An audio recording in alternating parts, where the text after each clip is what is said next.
All right, ladies and gentlemen, how we doing today? Less than 24 hours left. It's getting close, boys. Today's all business, man. I'm gonna try and do this Warlock leveling guide, V3 leveling guide. I'm gonna do it live with you guys. So we're gonna let it fill a little bit. We're gonna get right into it.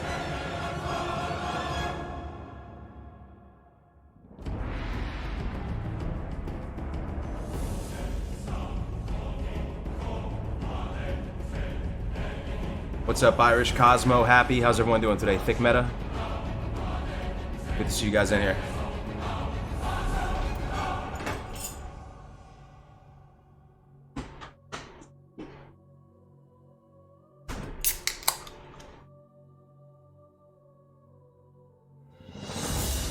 We're gonna let it fill up a little bit. No starting screen, nothing like that. I just want to get right into it as soon as possible, but we're just gonna let it fill a little bit. So I hope everyone's doing good today. We're in that 11th hour, guys. Ladies and gentlemen, D-Day is upon us. It is in less than 24 hours. This is your last opportunity to do any preparation, any prep work, get your groceries, pay your bills, put everything on auto pay, call your mom, call your dad, call your brothers, call your sisters, tell everybody you're going to be away for a little bit. T-minus 22 hours. We're hitting the beaches.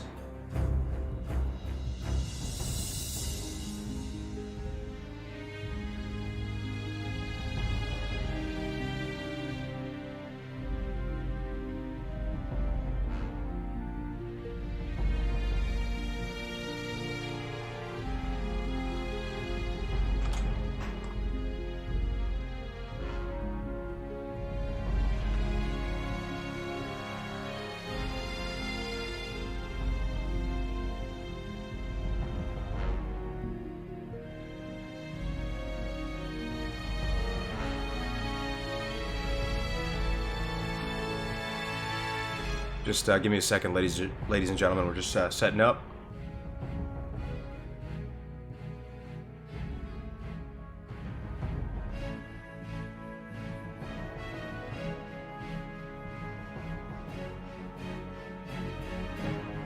All right, we should be good.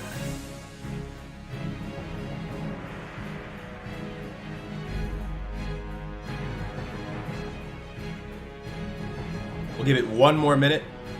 When we're live for 5 minutes, we'll get started with the presentation. So, what's up, Platinum? Good to see you in here, man. I have a feeling this will blow my socks off. I hope so, man. I hope so. I've been putting in some work into this. Let me know, by the way, guys, if the music is too loud, if my voice is too soft. Here at Cargos Gaming, we run a pretty scuffed show. So, my goal with this, guys, I have to be honest with you. I'm feeling a little bit overwhelmed. I feel like I overpromised, and now I'm kind of under-delivering to a certain extent, if I'm being honest. I've been working on these leveling guides for months and months now, and I got custom artwork done for them, and it kind of sucks that I'm not going to be able to record them as a proper video and put this out as a proper video.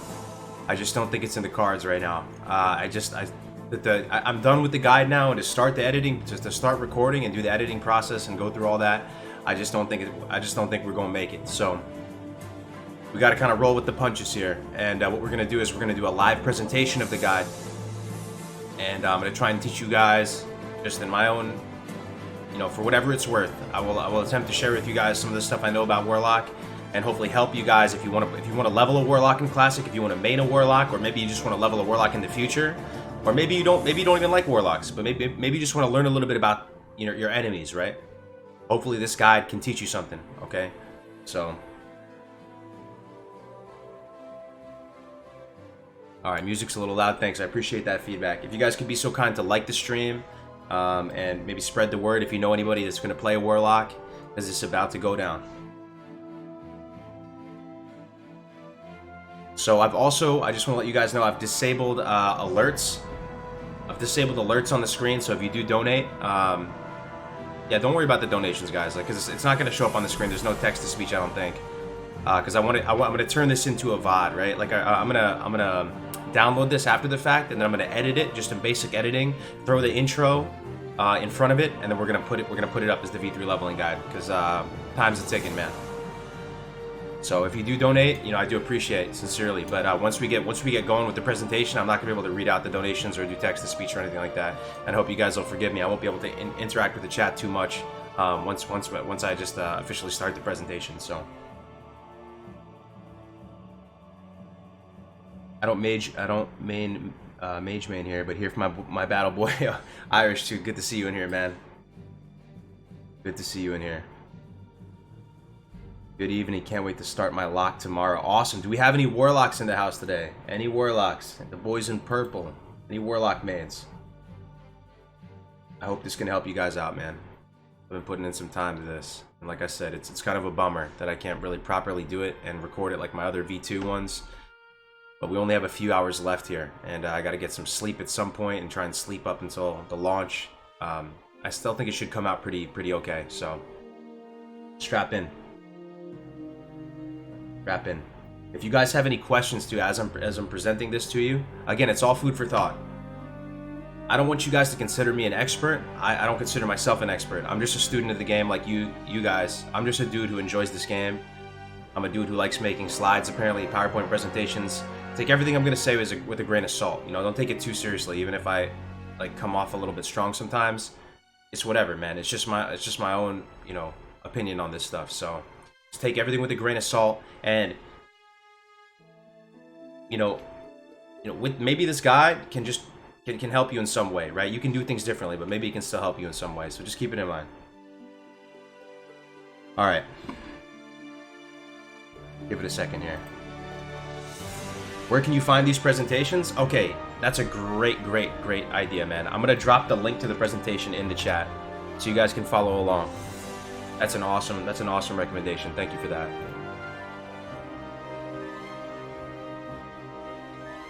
That is an awesome recommendation in chat. All right, here we go. It's officially published as of now, man. A couple months in the making. There it is in the chat. If you guys want to follow along, I'll put it in the description as well. We can go through the slides together.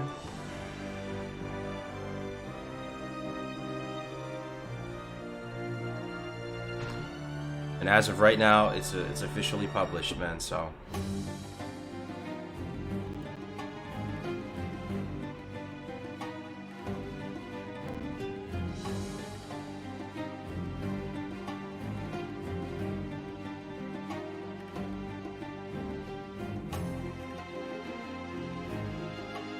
That was a great chat with North. I always enjoy your content.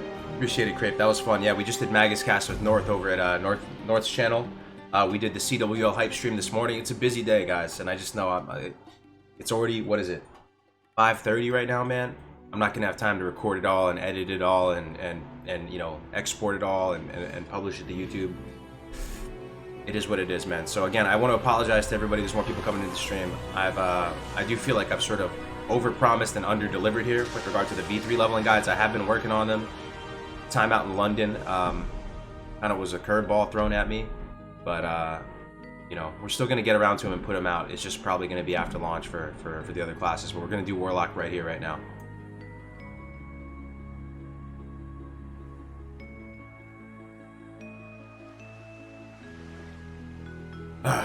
Okay, guys, here we go. We're gonna get started in 10 seconds. It might be a little bit cringy, but you gotta keep in mind, I'm gonna pretend like this is a video once I edit it up, alright? So in 10 seconds, we're gonna start.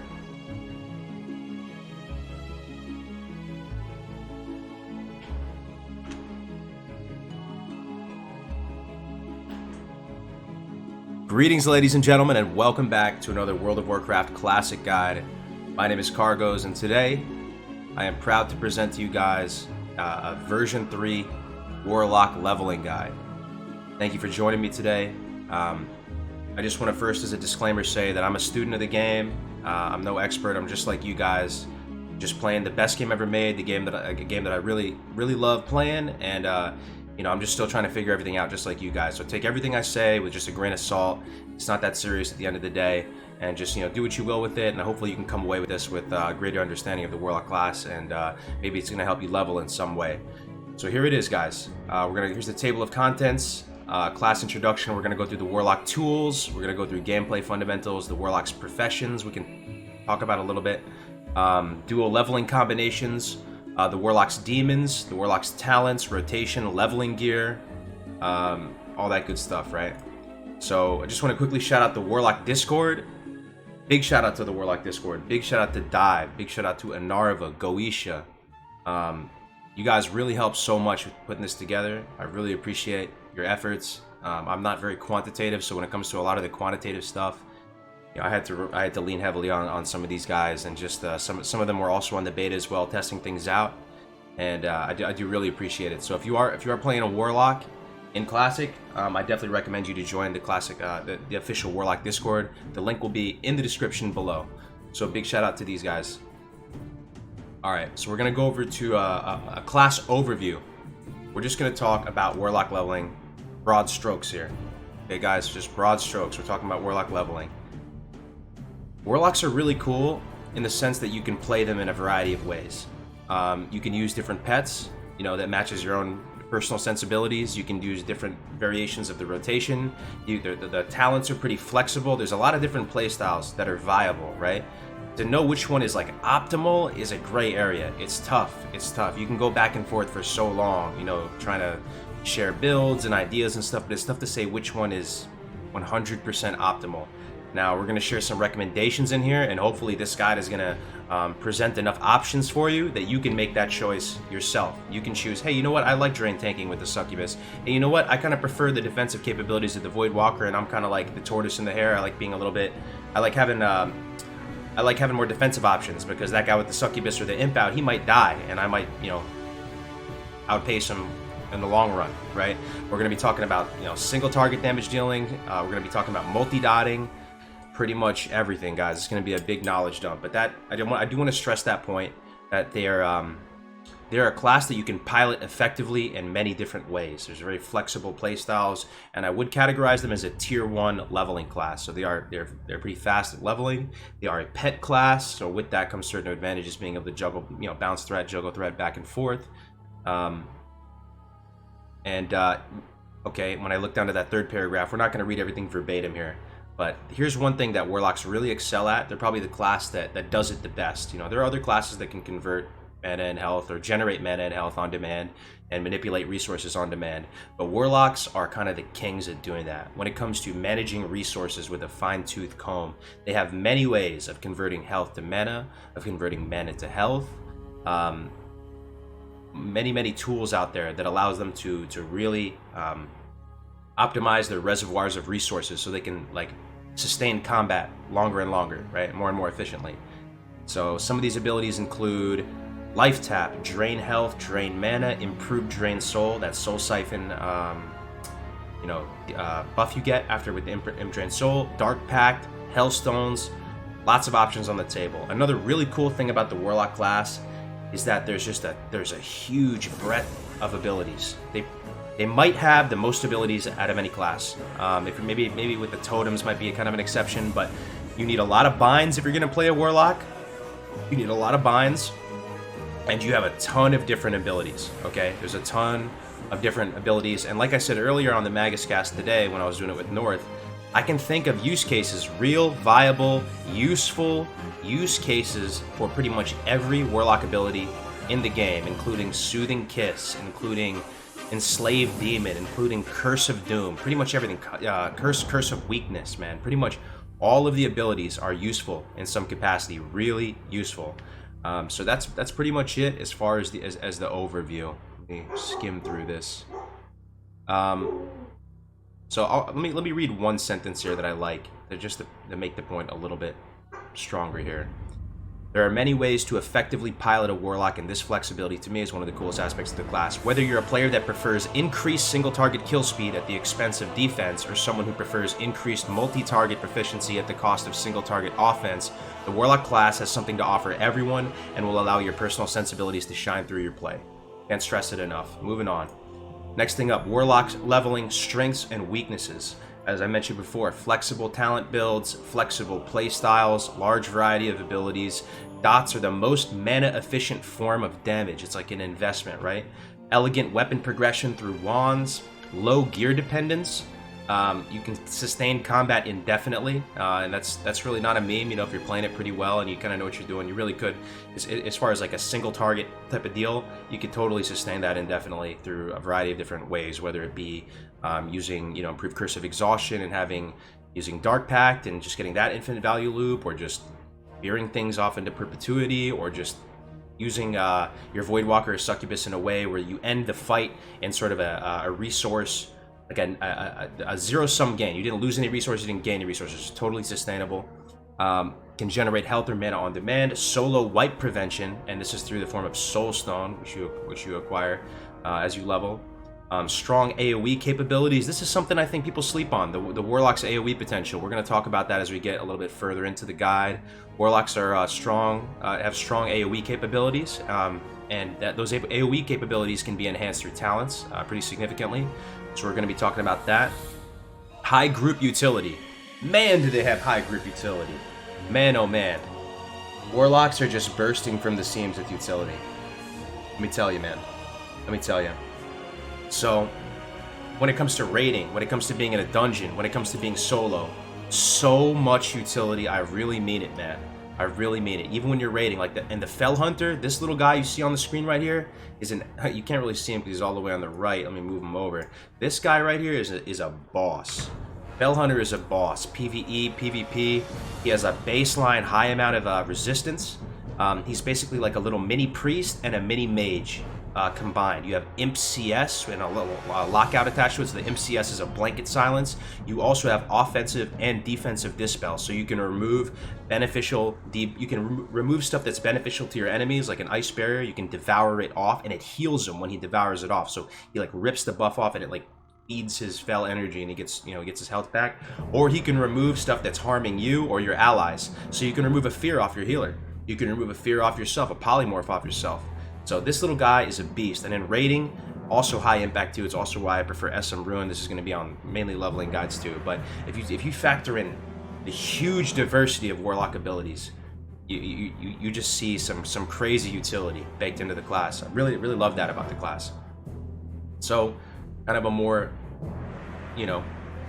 one IQ point, but you can juggle threat with your pet, right? It's the nature of a pet class. Just being able to ping pong, juggle threat back and forth, has advantages, right? A lot of gray area there.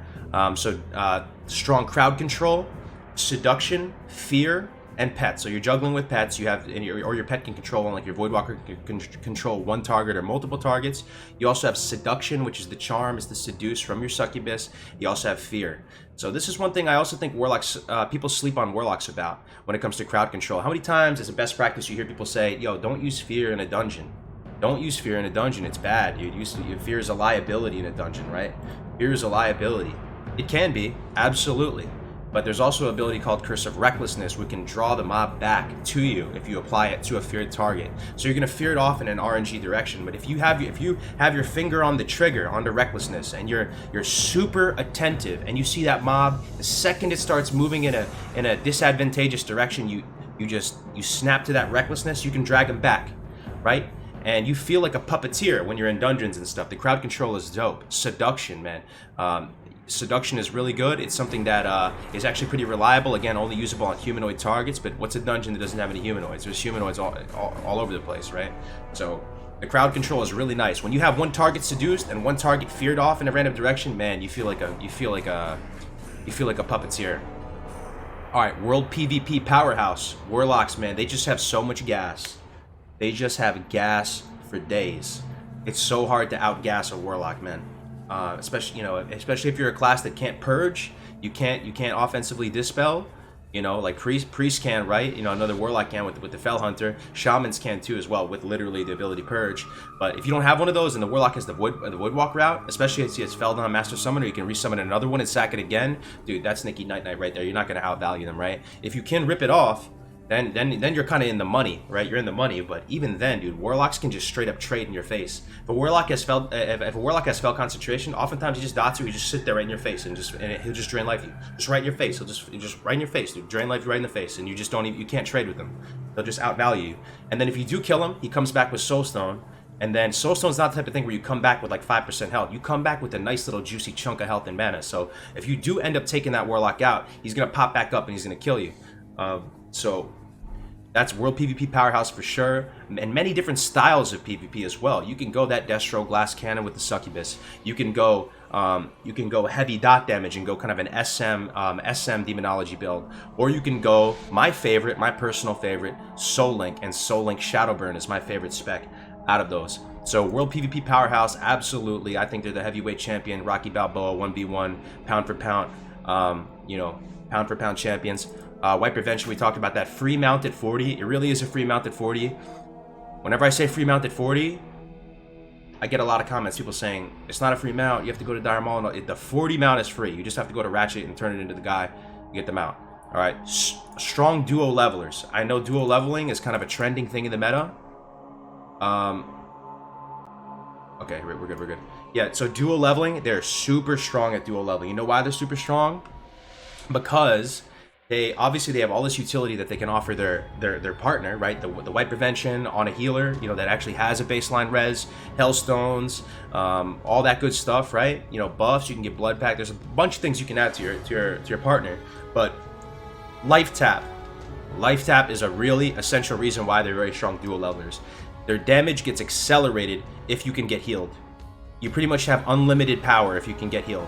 And you can just spend mana like really, really loosey-goosey, just everywhere you want. You can just start dumping mana, tagging everything, dude. Just tap, agony, just tap just on everything, and you're able to tap super aggressively. And if you're gonna be able to get topped off, or if you have just a renew ticking on you or something like that, your offensive potential gets accelerated. They're just a very good duo leveling or group leveler, just strong in groups. They're strong.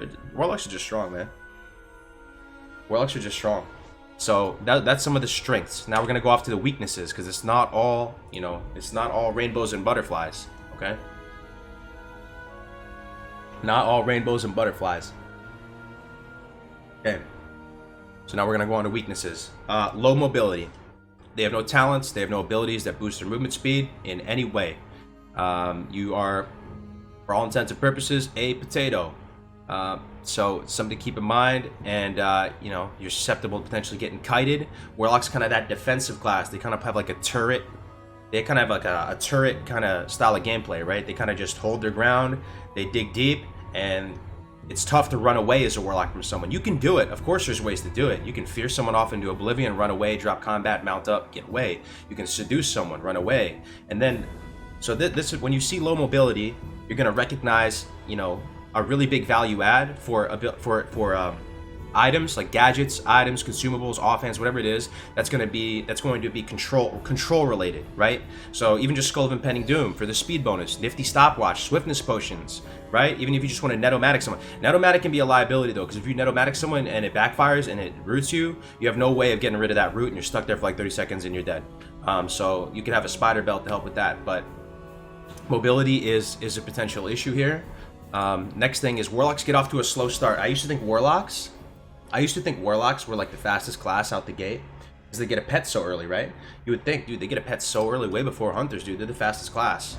The level in the early levels. It's kind of the opposite, actually. Rank 1 Shadow Bolt, very weak. Weakest out of the rank 1 spells.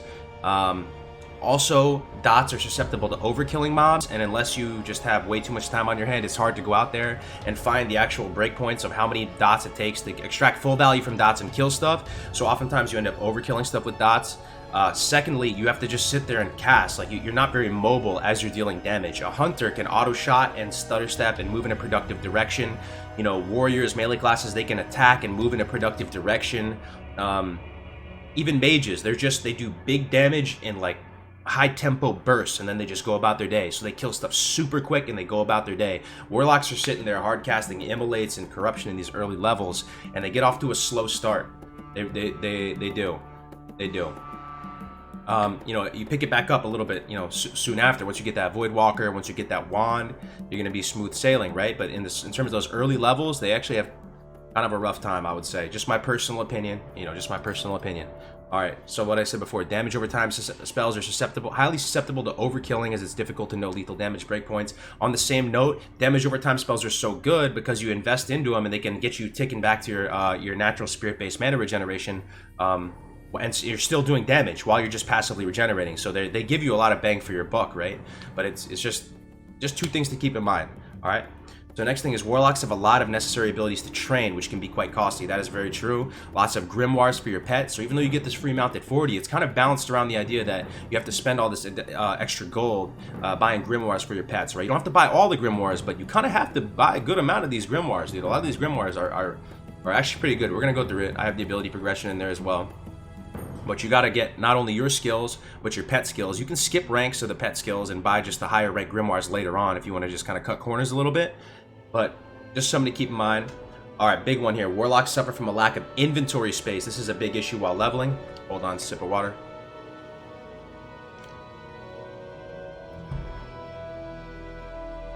You have to have shards. You have to generate soul shards, hellstones, a reserve soul stone in your bag. You're going to have probably 7 to 10 slot. Nah, maybe that's a little overkill. You can as long as you keep like maybe 4 shards in your bag at all times, and you kind of just don't go below that, and every time you go below 4 you regenerate. I'd say like 4 soul shards, and you can have a hellstone and stuff. You'll be all right, but you're gonna be losing some inventory slots there for sure, right? You don't have to go OD and have a bazillion soul shards in your bag, but you got to have some in reserve, right? So yeah, that's one thing. And here's a big weakness, man. And here is the biggest weakness. Here is the biggest weakness right here. The one that comes to mind, and this is real talk. Let me make sure the stream is not dropping. Now we're good. All right, here's a big weakness of Warlocks, man. A lot of your tools require shards. I mean, not necessarily while leveling. It's not that big of a deal. Maybe I'm just thinking down the line. But shards are a way of life. It's not just a little trivial thing that you do, and it's not a big deal. Shards are a big part of the Warlock experience. If you're using all the abilities like you want to be using all your abilities, you will just rip through your shards. Your shards will just get yoinked, and you're gonna get in this mentality like, anytime you have downtime, you should be farming shards because you always need shards. You do 1 BG, you're out of shards. You know, you do 1 dungeon, you're out of shards. If you do a couple duels, you're out of shards. Shards, you need shards for a lot of your skills, right? You know, Shadow Burn is a big one in PvP. You're just creating hellstones all the time. Resummoning your pets requires shards. So the soul stones require shards. It's just something to keep in mind because I don't want to downplay this. So if someone is on the fence of playing Warlock, don't tell you I didn't warn you, man. Soul shards are a very real pain point. Real pain point. Anyone who's played Warlock will tell you that, man. All right, now we're gonna go into general play styles. Okay, so general play styles. There's 3 main buckets here. There's 3 main camps, and at the end of the day, it's vanilla. There's a lot of gray area. It doesn't have to be this simple that there are only 3. There's lots of gray area, right? You can make each spec your own and tweak things in little ways, pick up a few points here, pick up a few points there. You can really make it your own. But this is just for the sake of educational purposes. These are the 3 main big camps here. You have the people who love using Imp, right? They love leveling with the Imp.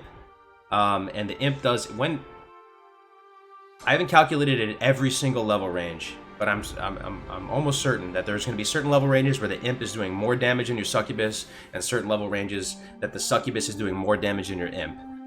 Even the other day we were testing it, whatever that, they give you level 40 characters on the beta before they close it down. We were testing the DPS of Imp for Succubus. Succubus was putting out more damage in the Imp. Again, there's other implications here though. Succubus deals physical damage, that's reduced by armor. This is magic. The Imp does magical damage, but it's not free. The Imp's damage is a function of mana. So your pet is subject to the same rules you are when it comes to regeneration, right? When it comes to spirit-based mana or health regeneration, it still has to follow that same guidelines there. So with your Imp, you have to like budget out a few firebolts. That's its main damage dealing ability, and then you have to turn him off and make sure he doesn't just go or stagger his abilities, because then you're just going to be losing money. So the first camp is Imp single target. It is very much a single target playstyle. It's probably the highest risk. You have the least defensive options, but when talented into the Imp does a lot of damage. And there are certain timing windows, like specifically like at 18 you can use Imp. I can see a line of getting Imp because you get rank 3 Firebolt. And yeah, it's pretty much you set up a kind of triangle formation. It doesn't have to be a triangle, it could be any kind of formation you want, but essentially you open up with your Imp. Your Imp is a lot more delicate on a real classic environment compared to private server. It's way more delicate, right?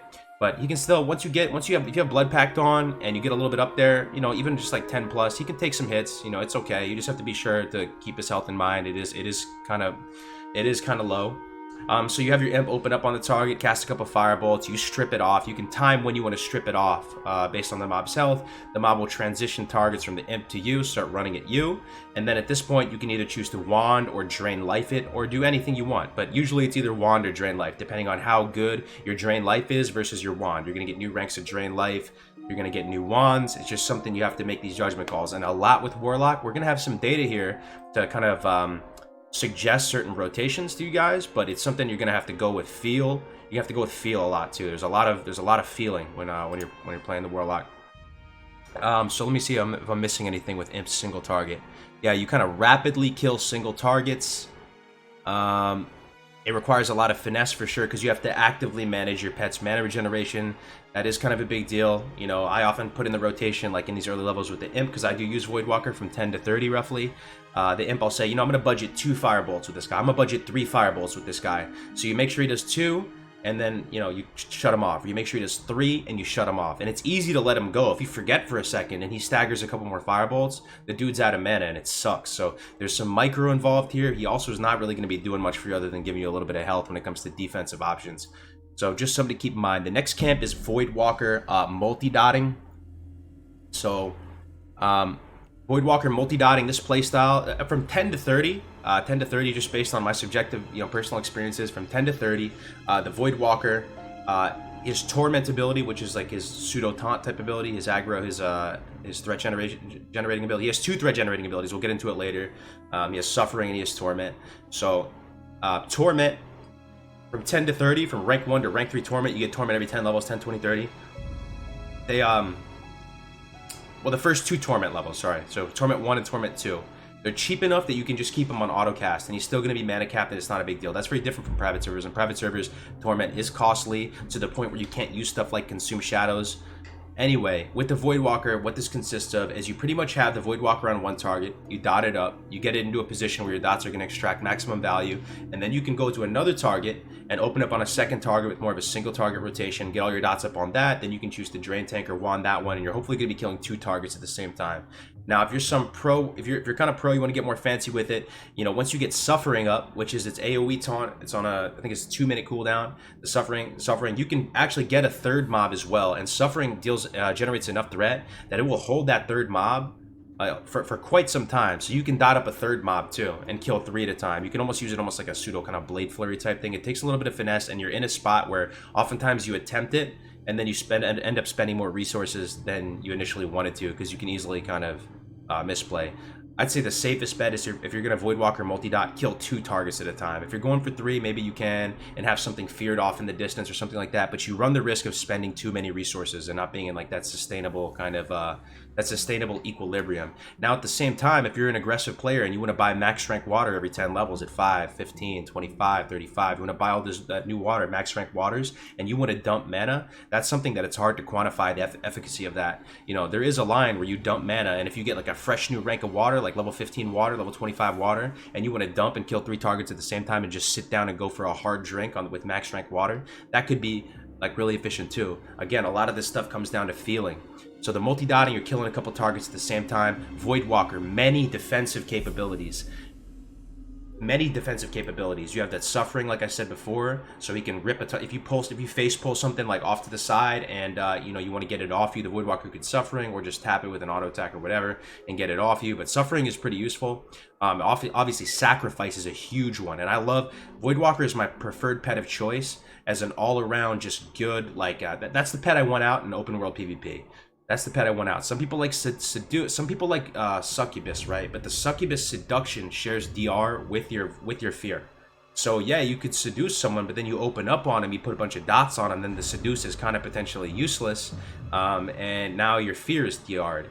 Now you could, even if you could seduce them 3 times and just weave in like a Shadow Bolt or a Searing Pain or stuff that's not going to do damage over time, but it just feels rough, man, when you're not Destro and you're just like you know, you could do that even if you were like an affliction demonology build, and if you had your succubus out and your drain tanking, you could seduce and hit him with like probably like a shadow bolt into a searing pain, seduce again, hit him with another shadow bolt. So you could do that as well. That's one way to approach it. But me personally, I like having the Void Walker out and getting value from that fear. I feel very strong when I have sacrifice on the table. It's going to save your life. Sacrifice is a very powerful shield. It gives you like a disproportionately high absorb. It's insane. Kind of allows you to AoE grind sometimes. What something you can do is you can sack your Void Walker, resummon him, pull a bunch of stuff, start hellfiring, sack him again, so you get that double value of the shield. So sacrifice, very good.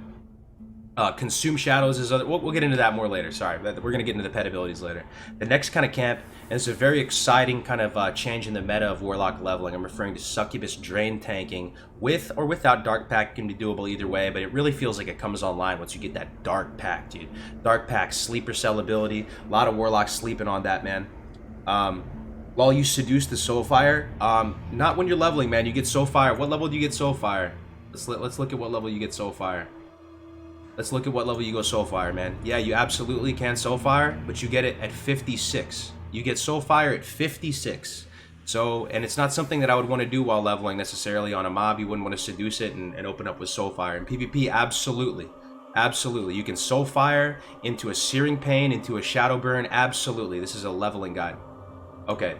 So anyway, so we're talking about the leveling camps here. So with the Succubus drain tanking, this is a very exciting sort of shift in the leveling meta amongst the Warlock community. I'm not going to go ahead and take credit for this. I wouldn't even attempt to. The first person I saw to really bring this up and bring it to the forefront and start advocating for this, even made a really beautiful guide, put together an amazing, just immaculate guide, is Dive. I have to really shout out Dive to this, and it's something that we tested on the beta pretty extensively, not just myself, other Warlocks as well. And it's drain tanking with the Succubus out, and then also making use of Dark Pact once you get 40 plus. So Succubus actually deals deals high physical damage. It's kind of flimsy, right? It's kind of a little bit flimsy, but high physical damage, and oftentimes in certain level ranges, more DPS than your Imp. So with this playstyle, it's kind of a single target playstyle. It's similar to the Imp in that sense. You're killing one target at a time, but you're killing it like hyper efficiently. The efficiency of drain tanking with a Succubus is insane. And because the Succubus deals free damage, it's physical damage, if you take off Lash of Pain from autocast or whatever, right, you're able to Dark Pact into it. You're able to Dark Pact and use her mana as a mana battery. And because she's not using any spells, she's just passively regenerating. Like, she's getting full value from her spirit-based mana regeneration, and it feels like an embarrassment of riches. You feel like you have so many resources, just ample, a plethora of resources, too many resources. It feels really good in practice, I have to say. So yeah, use a pet of choice. Generate some snap threat with the Succubus using its Lash of Pain as a pseudo taunt. That is nothing you can do. Generate a little bit more threat with the Succubus. You can manually Lash of Pain. That's her little damage dealer. Then you can tactically strip aggro away from the mob, either using Immolate, Drain Life, whatever you choose. There's a lot of variables that go into it, but you're eventually going to strip the mob off your Succubus so it doesn't take too much damage. And all that time where the mob is traveling to you, your pet's not getting hit, you're not getting hit, your pet is attacking it from behind, so the mob is not getting parried. The mob is not parrying or anything, so it's actually dealing a slight DPS increase, and it just feels really good in practice. So these are the three main camps. You're going to see Imp, Void Walker, and Succubus. All right? So we're going to go on to the next section, the Warlock tools. I've been talking so much about all the different abilities that the Warlocks have. Let's get into them. Let's talk about a little bit of some of these tools we have access to. Okay. So here are your main dots. It's a Curse of Agony, Corruption, Immolate, Siphon Life. Here's your main burst here, direct damage here, Soulfire, Shadow Bolt, Searing Pain, Shadow Burn. You have your drains here, and I put offensive, so you don't have all the drains here. This is just drain life and drain mana. You also have the drain soul, but I wouldn't really consider that offensive in a way. You know, it's all a matter of perspective whether you not want to consider drain mana offensive. I kind of do. I really like the drain mana win condition. I don't think that's super explored oftentimes when you're doing like 1v1s out in the open world or whatever. So another offensive ability is this Devour Magic. It's a Dispel or a Purge, offensive and defensive. Amplifies, these are your main amplifies. There's also Curse of Recklessness, which is an amplification, but it's to physical damage, right? It's the physical damage. These are the things that are going to amplify your damage. You got Curse of Shadow, you got Curse of Elements, Curse of Shadows, and you also have Amplify Curse.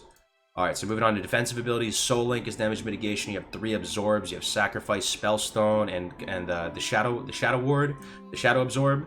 So these are very, very powerful. Spellstone, another super underrated, underutilized Warlock ability. So you generate the Spellstone, it's held in your offhand, it gives you 1% crit, and when you consume it, it's actually a consumable. When you consume this, it is effectively a Cloak of Shadows. So there is Cloak of Shadows in vanilla in a certain extent. It removes all magical effects on you, both positive ones and negative ones on you. So if you have Power Word Fortitude, if you have your Voidwalker sack on you right now, you go ahead and pop this Spellstone.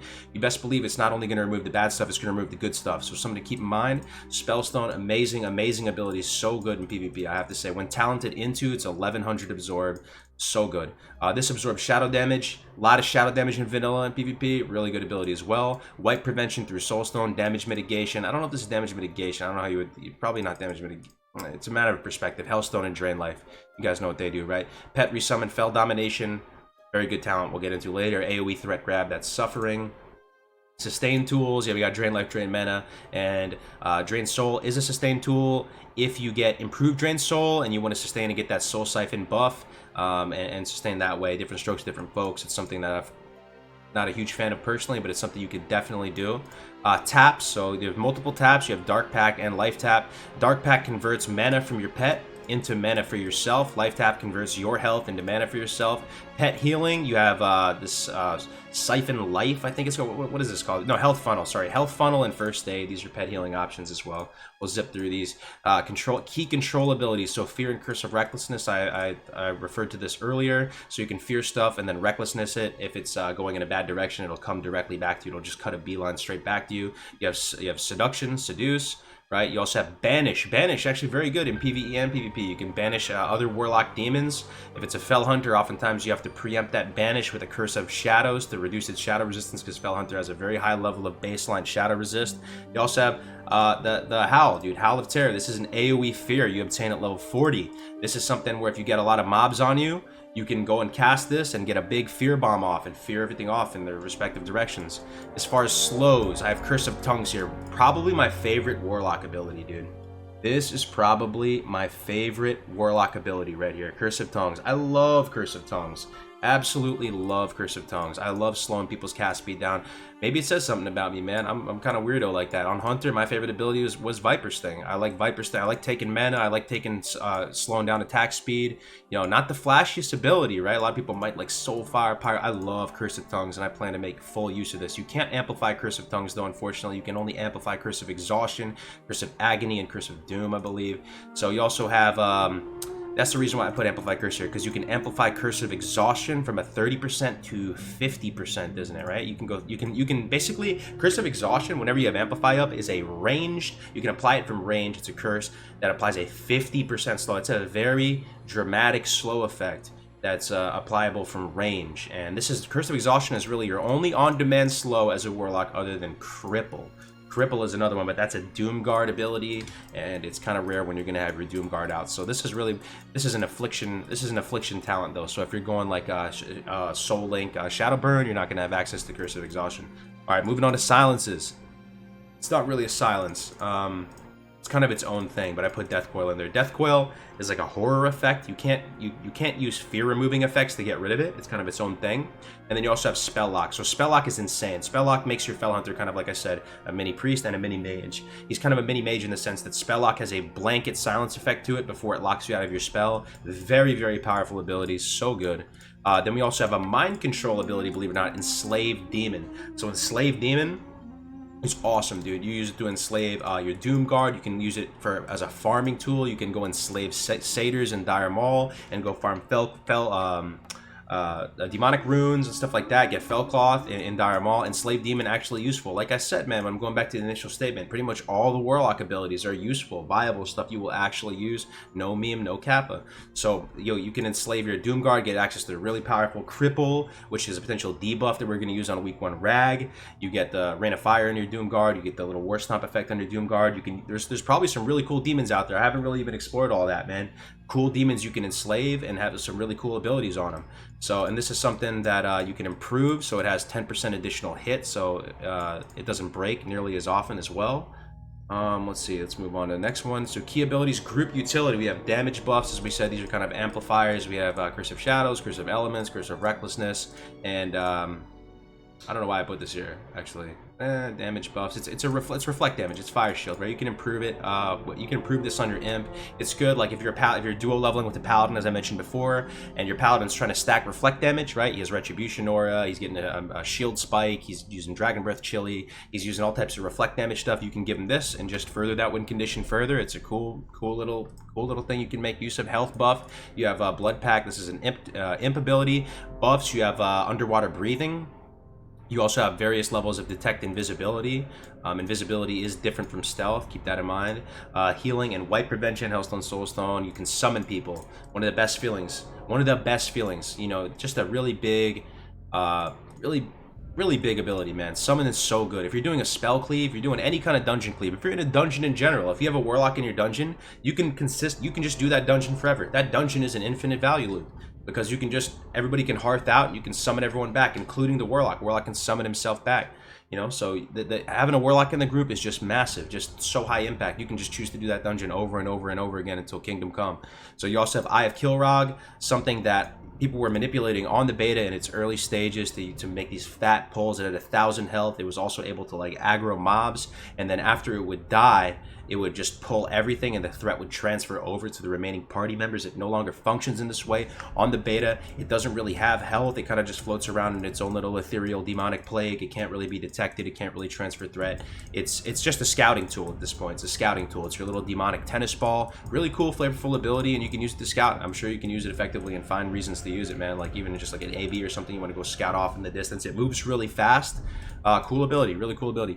Going on to crowd control, we already put this on here. Enslave, Demon, Banish, Seduction, Dispel, Purge, Tanking. All right, let's move on. So we're through some of the main things. Let me see. Here, I laid out all the abilities here, and I listed some like kind of interesting points to them. Let me see if okay. Well, I'll comment on some of these abilities here and explain a little bit of some of the nuances of it right now. Okay, so we're gonna start with Curse of Agony. Okay, so Curse of Agony, guys. Here's something that's really cool about Curse of Agony. You read the tooltip, and it becomes evident that this spell is a 24-second dot, ticks every 2 seconds, right? That's 12 ticks. 12 ticks, right? And if you read the tooltip, it says that it deals more damage towards the back end of the spell. So the early ticks do smaller amounts of damage, and then in the later ticks, it does more amount of damage. All right, so this is something that we really only found out yesterday. We didn't really realize how drastic that really is, dude. It's a very big deal that you get value from those last 4 ticks. Those last 4 ticks is where you make your money with this spell. And if you clip into those last 4 ticks of Curse of Agony, you're shooting yourself in the foot, big time. It's actually a big deal. Like the last 4 ticks of Curse of Agony are by far the most important. The initial ticks do next to no damage, and you see this really weird thing where like rank 1 Curse of Agony is more effective from a DPM perspective than rank 2 Curse of Agony on fights that last 12 seconds or less, because the way it works is like with the subsequent ranks of Curse of Agony, it makes that drastic like difference between the start of the spell and the end of the spell even greater. So the early ticks of Curse of Agony rank 2 will even be less effective from a DPM perspective than Curse of Agony rank 1. It's just the TLDR with this spell is you really want to make sure you get value from those last 4 ticks. And also if a mob's running off in the distance with low health and you apply a Curse of Agony on it, you're wrong. Like you're kind of you're not really doing anything. You know, it doesn't really start hitting hard until those last 4 ticks. That's where you make all your money with it. It also is a very good thing with multi-dotting. You know, if you're dual leveling, multi-dotting, throwing up Curse of Agony, where you can really ensure that you're going to get full value from all 12 ticks over the full 24 seconds. You really make some really good money. The DPM is insane. Yeah, like I said, those ticks every 2 seconds. Great pulling tools. Because one of the advantages of that really early tick damage is that it's a great pulling tool, because your pet is able to, you know, hit that breakpoint in threat like very consistently and yoink that mob off you, right? So you pull with Agony or Voidwalker, no problem. He comes up to it, he love taps it, he gets the threat, it's all good, right? So very, very good pulling tool. Also, you know, you can benefit from the increased range from it, you know, if you do get that extra 6 yards in the affliction tree. And we'll get into that a little bit later. So immolate, sort of like your least damage per mana efficient dot. It's something you kind of apply towards the end in the latter stages of the rotation. You're going to see it's kind of like an optional 4th dot that you can apply, you know, as the situation dictates. You can apply it based on your playstyle. Like if you want to dump mana, if you're on an elite, if you want to do more damage, do max damage, you can definitely apply immolate. It also, interestingly, deals like a set amount of damage. There's not a range on it. Like you see how it just deals this much damage and then additional whatever over 15 seconds. So it also deals like kind of a high amount of threat when it first impacts the target. It's not a projectile. Immolate is not a projectile. You cast it, it instantly appears on the target. It's not a projectile. A projectile is like a shadow bolt. You wind it up, you cock it back, you kamehameha it, it flies through the air and it connects with the target. So one thing you can do is just a little mini wombo combo you can do is you can cast up a shadow bolt and then from max range, and then as that projectile is flying through the air, you can wind up and immolate. They both connect at the same time. Life is good, so you can do that. Fire spell, so it doesn't benefit from suppression. Moving on, corruption. You can make this instant cast. This is really like a bread and butter. Like you get really good value out of corruption. Very good DPME. You can proc nightfall. Very good talent. Very good talent. You can make it instant. Pretty much all the leveling builds for Warlock pretty much ensure that you maintain instant corruption at all times. Very big deal. All right, Siphon Life. Let me take another sip of water. I'm talking a million miles a minute.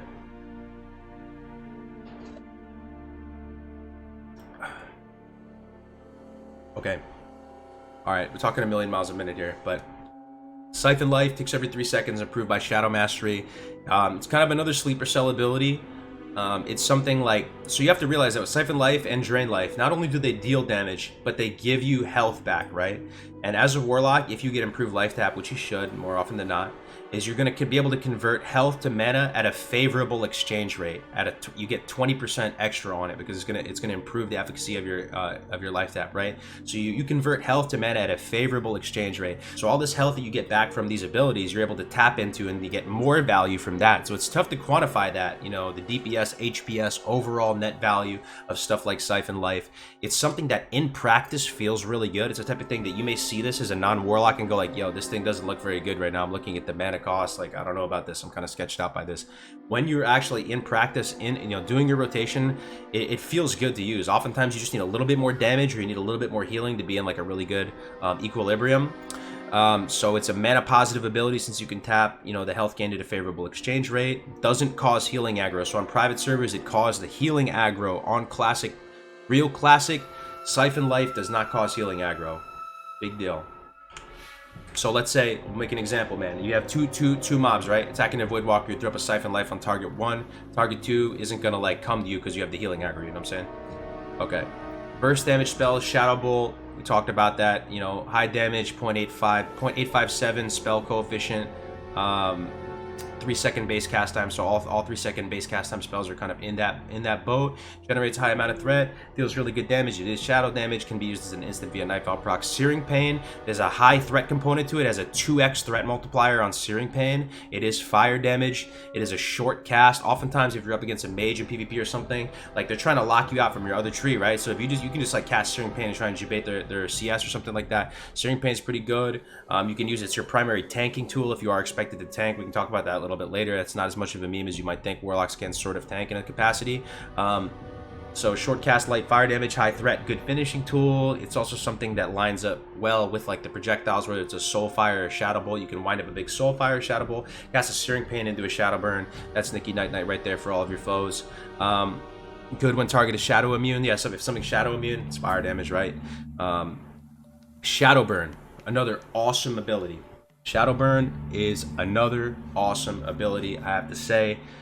As a non-Warlock, you may be looking at this, scratching your head like, does this look good to me? Instantly blast a target for this amount of damage if the target dies within 5 seconds. It's hard to see how good this is until you put it into practice. This is a really good PvP tool. Oh, my Lanta, dude. Also, it's a DPS increase if you can use it in PvE as well. Only thing is it takes a shard, right? So if you use Shadow Burn in PvE, like when you're raiding, man, you will just tear through your shards. But in PvP, if you're really trying to win that 1v1, that's the first global I usually use sometimes. I mean, it depends on the matchup, right? Maybe if it's against a rogue or something like that, like maybe you just put up a dot or something first. But Shadow Burn, I try to use it as soon as possible because it's only got a 15-second cooldown, and it's going to be up again, deals big instant damage. You don't have to cast anything. You know, instants are very valuable, right? And with the Shadow Burn in your kit, you have so many high value instants. If you Shadow Burn at the start of a fight, it's likely going to be up again shortly after. While that fight is still going on, you can use it again. Just a couple dots and a couple Shadow Burns is enough to kill most classes for whatever reason. Like, I don't know, it just lines up that way. You start with the Shadow Burn, you throw up a couple dots, you know, maybe you death cool, you throw a grenade, Shadow Burn's off cooldown, you Shadow Burn and dead. So Shadow Burn, very, very powerful, very powerful. Let's see here. Also, yeah, if you use it and the target yields XP or honor, the caster gets a soul shard back. So even if you kill a PvP player, a PvP target with Shadow Burn, and they die within 5 seconds, you will get the shard back. All right. So now we are going into drain spells, drain life. This is something that also feels really good. Pretty much the thing with drain life is you're either going to be using drain life or wanding, depending on how good either or are. You can also just use drain life when you need health, and it's that straightforward. Sometimes you just want a little bit of health and you drain life. It actually does pretty decent. It's pretty DPM efficient if you factor in the healing and the damage component to it as well. Again, like I mentioned earlier, drain tanking is sort of the meta of Warlock leveling right now. Can also proc the Nightfall talent. Can also proc the Nightfall talent, and this spell's interaction with Fell Concentration, which we'll get into later, is a talent 5 out of 5, gives you 70% pushback resistance against drains. Feels so good, let me tell you, man. It only says it's 70%, but it feels like very reliable. It feels very good.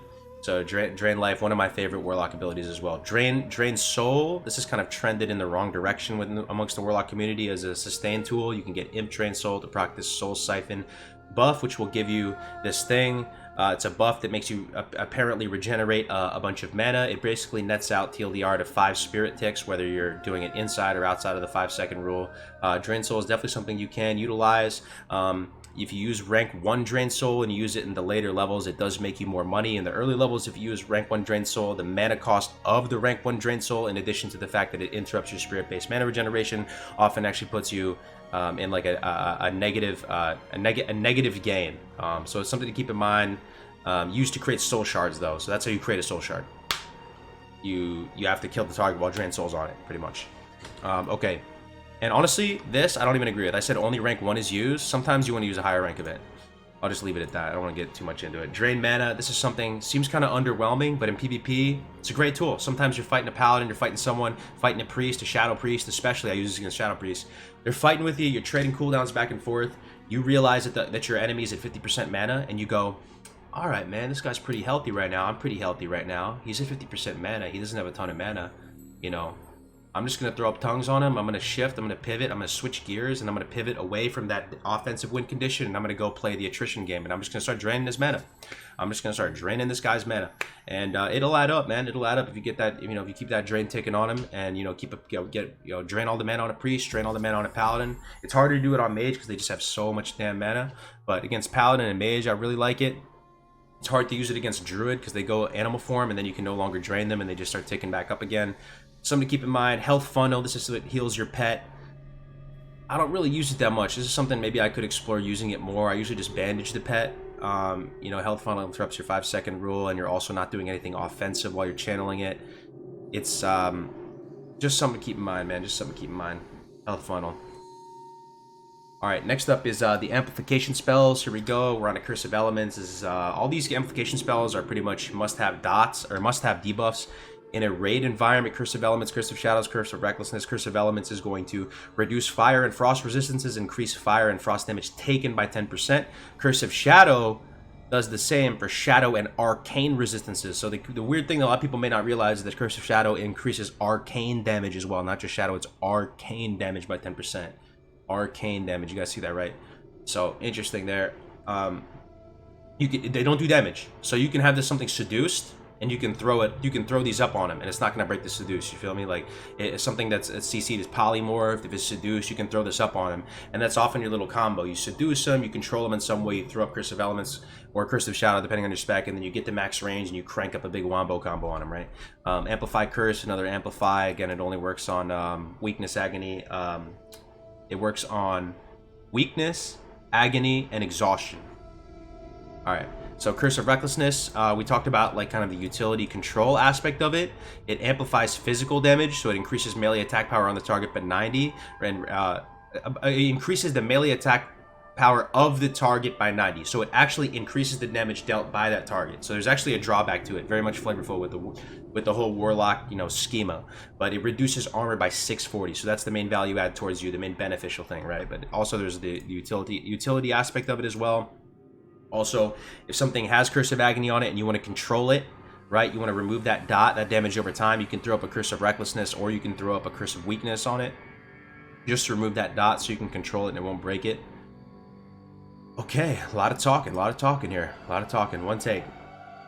Tap spells, life tap. We talked about this earlier. This is your bread and butter right now. This is an amazing, amazing ability. Both of these abilities, I cannot stress this enough, ladies and gentlemen. I cannot stress this enough. These abilities do not interrupt your spirit-based mana regeneration. They do not interrupt your progression back towards the 5-second rule. You can use them whenever you feel like it. You know, there's really not a lot of other considerations. You should also consider down ranking these. Maybe not so much with Dark Pact, but with Life Tap, definitely. Especially like Phase 1, you're heading into like, you know, Ragnaros and you have 2400 health. You use max rank Life Tap and you're taking out 420 health from you, bro. Like, that's a lot of health. Let me tell you right now. You usually want to use like rank 4 or something like that. Keep a couple ranks of Life Tap on your bar. On-demand mana generation, pretty nice. Healers get upset with you because you keep killing yourself. You don't want to OD with it and just Life Tap till you're too low, because then you just have to feel it out, you know? You guys get it, right? All right, let's keep going. So Dark Pact, you have to sit 40. Let me see if let me see if I missed anything here. Yeah, use this whenever your pet's mana is about to cap. Strong when paired with the Phased Imp. Okay. Yeah, it's something, so whenever you're about to cap health. So one thing to keep in mind, so demon skin or demon armor, right? Demon skin and demon armor. That has a health, so you can't regenerate health in combat, right? You guys know this, right? That's about spirit-based health regeneration only occurs out of combat. Spirit-based mana regeneration can occur in combat, but you have to be, you know, in the 5-second roll. You have to have not used the spell to cast mana for 5 seconds, okay? But on the health perspective, you can only generate, you know, health outside of combat. But because you have demon skin or demon armor, you're gonna get some health back while in combat from that buff. So you want to be mindful of that. And if you're about the health cap, you can throw in a life tap right there, so that you're getting value from those ticks of your armor, right? So something to keep in mind. All right, moving on to the next one. Defensive abilities, Spell Domination. I love this, dude. I love this ability. So good, very strong. Maybe one of the most maybe the most powerful defensive cooldown you have. It's probably the most powerful defensive cooldown you have as a Warlock. Yeah, it's really, really good. Spell Domination Master Summoner Kit. Really, really good. It's super, super good. And the reason why, and this is kind of a PvP thing, but it allows you to get the right pet out for the job. So you can have the Voidwalk route, which is just your all-around overall best pet for the widest variety of scenarios to occur. But if you go up like against a mage or someone where the Fell Hunter is really going to shine, you can quickly sack it and get the right pet out for the job. And let me tell you, if you feel like you have the right pet out for the job, you feel like you have the upper hand. You feel like you have, you know, you feel like you have the edge if you have the right pet for the job. And it's a 15-minute cooldown though, right? But this ensures that you can have that. You can basically summon your pet in 0.5 seconds. It is still something that can be kicked or whatever. It is still something that can be messed with. So oftentimes maybe you want to like death coil, and then while they're coiled, if you're really cautious, you can coil them and then sack your Voidwalker, resummon, you know, resummon your pet, reapply Soul Link, all within the death coil, and then just go right into it. You don't have to worry about fearing them out of the death coil. Oftentimes you can just go for it. So Fell Domination, really good. Also in PvE, man, like your Voidwalker dies or something, and like there's mobs, you know, running at you, you can resummon another one, you can resummon whatever you want. Fell Domination, very good. Soul Link, I love this, dude. Love Soul Link. Soul Link, so good. Soul Link, last talent in the Demonology tree. You have to be level 40 to get it. It takes, when active, 30% of all the damage you take is taken, 30% of all the damage you take is taken by your pet. So your Imp, Voidwalker, or Succubus.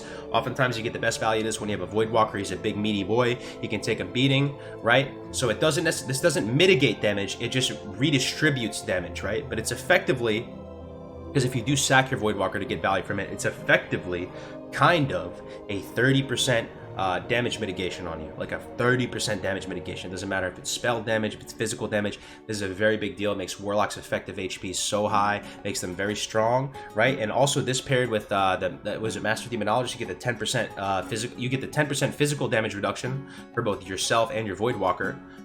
It just makes Soul Link Warlocks very tanky. It is a buff that you have to apply. It doesn't just stay on you. You have to actually put it on you. And even after you sack your pet and you resummon your pet, you have to reapply the Soul Link. It's just not there again. You have to reapply Soul Link. You feel me?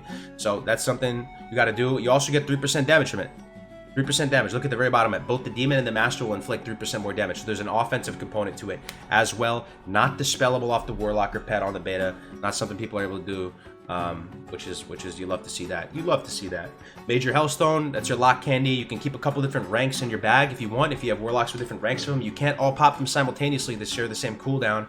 But it's like a potion, man, and you can use this. It doesn't share the potion cooldown though, so you can potion and Major Hellstone and just shoot your health back up, man. You can shoot your health back up. Very, very strong thing. People don't use this enough in raids. You know, that's another reason why you just chew through shards in a raid, because people should be asking you for Hellstones all the time, and you're pretty much going to use every opportunity to drain soul on targets, in raids, on trash or whatever. And that's another reason why you're kind of a little bit lower on the meters, because you can't go full pump mode. You have to literally drain soul all the time to make sure you keep a good reservoir of shards, you know. So Conjured Consumable, all right, they can crit. Also, major Soul Stone. This is wipe prevention in a raid scenario. You can put this up on the tank or the healer, whatever people want, or even just on yourself if you have like a surplus of them or whatever. But it does have a cooldown, so most oftentimes you're just gonna put it on the tank. It's a Conjured Consumable when you're out there questing by yourself. If yourself or if you're in a duo, you can put it on yourself. So if you die, you can get to a safe location, die, and you can come back to life. Or you can put it on your duo partner, and he can come back to life, which is pretty sweet.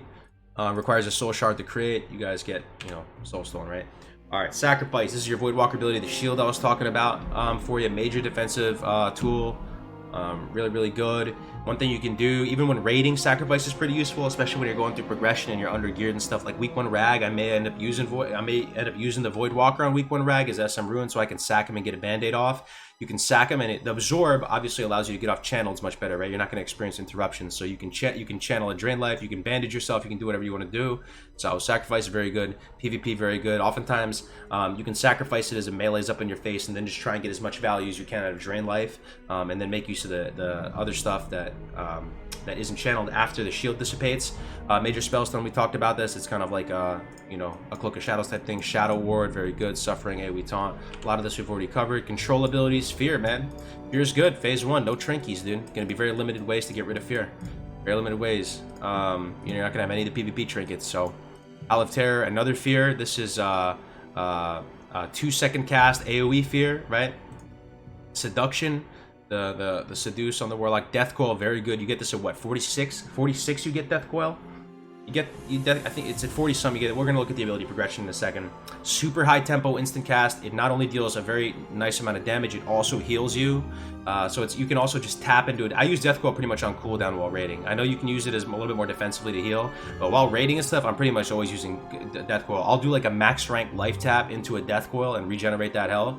And it will also make the person run away in horror, like I said. And you can pretty much, one little combo is you just Death Coil off into a Fear. When they're Death Coiled, that's like the hardest form of CC you have. When you Death Coil, you're like free to do what you want for those 3 seconds, and you got to really make those 3 seconds count. So oftentimes, like 8 out of 10 times, when you Death Coil into a Fear in PvP, right? You Death Coil into a Fear. It's very, very good. Okay. So Curse of Tongues, like I said, one of my favorite abilities, dude. Slows the casting time by a whopping 60%. Put this on a shaman, put this on a paladin, put this on anyone that really, put this on a caster of any sort. I mean, it's gonna do, it feels really terrible when you have Curse of Tongues on you, right? Some classes get hurt more than others. So probably like, what do you think? Paladin and shaman probably the most impacted by this. Mages do have lots of instances we were talking about earlier on the Magus cast. Devastating cast speed reduction. It's an S tier debuff that you want to get off. The only classes that can remove curses, by the way, in the game, only classes that can remove curse is what? Druid and Mage, right? You can use stuff like Restorative Potion or whatever. There's stuff people can do to get off curses, but the only classes that can remove curse is Druid and Mage. And then like a BG or something like that, the Druid's gonna be doing his thing. He's gonna be running the flag or doing whatever. So Curse of Tongues, I love Curse of Tongues. Curse of Exhaustion, we went over that before. This is your on-demand slow. 10% is really not too great. You don't really feel it too much when you just have the base level of the spell. The 10%, it feels kind of trivial to a certain extent. You really feel the impact of the spell once you either amplify it or get improved Curse of Exhaustion and at least get it up to the 30%, right?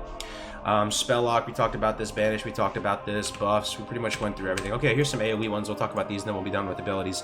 So, Hellfire, channeled ability, deals massive damage to all enemies around you, but also deals massive damage to yourself, right? It ticks every 1 second, not 2 seconds or 3 seconds or whatever it is, lasts 15 seconds. So the interesting kind of revelation I had with Hellfire the other day was that there's a talent in the Destruction Tree. You can get it as early as 26 to get both talents into it. They give you 70% pushback resistance on Hellfire and Rain of Fire. That's a big deal. It's a big deal, my friends. The 70%, like that whole journey started with Fel Concentration, and putting that into practice and seeing how that 70% pushback resistance felt in practice feels really, really good, man. Once you get that on Hellfire, like if you're going to spell cleave comp or you're dual leveling with the Paladin, I would really want to go that build, and I would get the improved the pushback resistance for Hellfire. It's so good. And this also allows Warlock to tank a little more effectively. So if you get that 70% pushback resistance from Destro, and then you're on the Alliance side and you have concentration or from Paladins, you complete the circuit and you can literally, you know, pull some mobs and Hellfire them and not get any pushback as you Hellfire them in the face, right? And then if you're Soul Link, you get the damage mitigation we were talking about before. You get 2 health bars. You can benefit from 2 sets of hots, 2 sets of buffs. You get 10% damage mitigation. We'll talk about Warlock tanking maybe in another video or something, but it's something that's really not that much of a meme. You can actually do it. You're going to take more damage than a warrior, but you're also going to be putting out more damage than a warrior and dealing more and having more threat. So that Hellfire is a AoE, pulsing AoE. It's just within your direct vicinity. Rain of Fire is like a blizzard. You can put it off in the distance and Rain of Fire on stuff, right? There are a lot of stuff that is fire immune, so something to keep in mind. It's also it also doesn't have like a control component like Blizzard. And then Fire Shield is sort of like AoE damage because like you know, it deals reflect damage to multiple targets at the same time potentially. All right, here's the ability progression. So as you're using this guide while you level, you can drink break. Let me grab a drink 1 second. I'm talking a lot.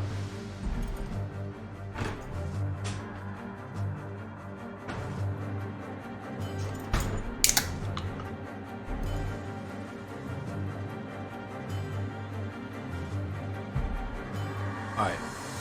So pretty much, here's the ability progression. As you can see, level 1, you can get both the Imp Quest and you can also get Immolate. You can get Imp Quest and Immolate.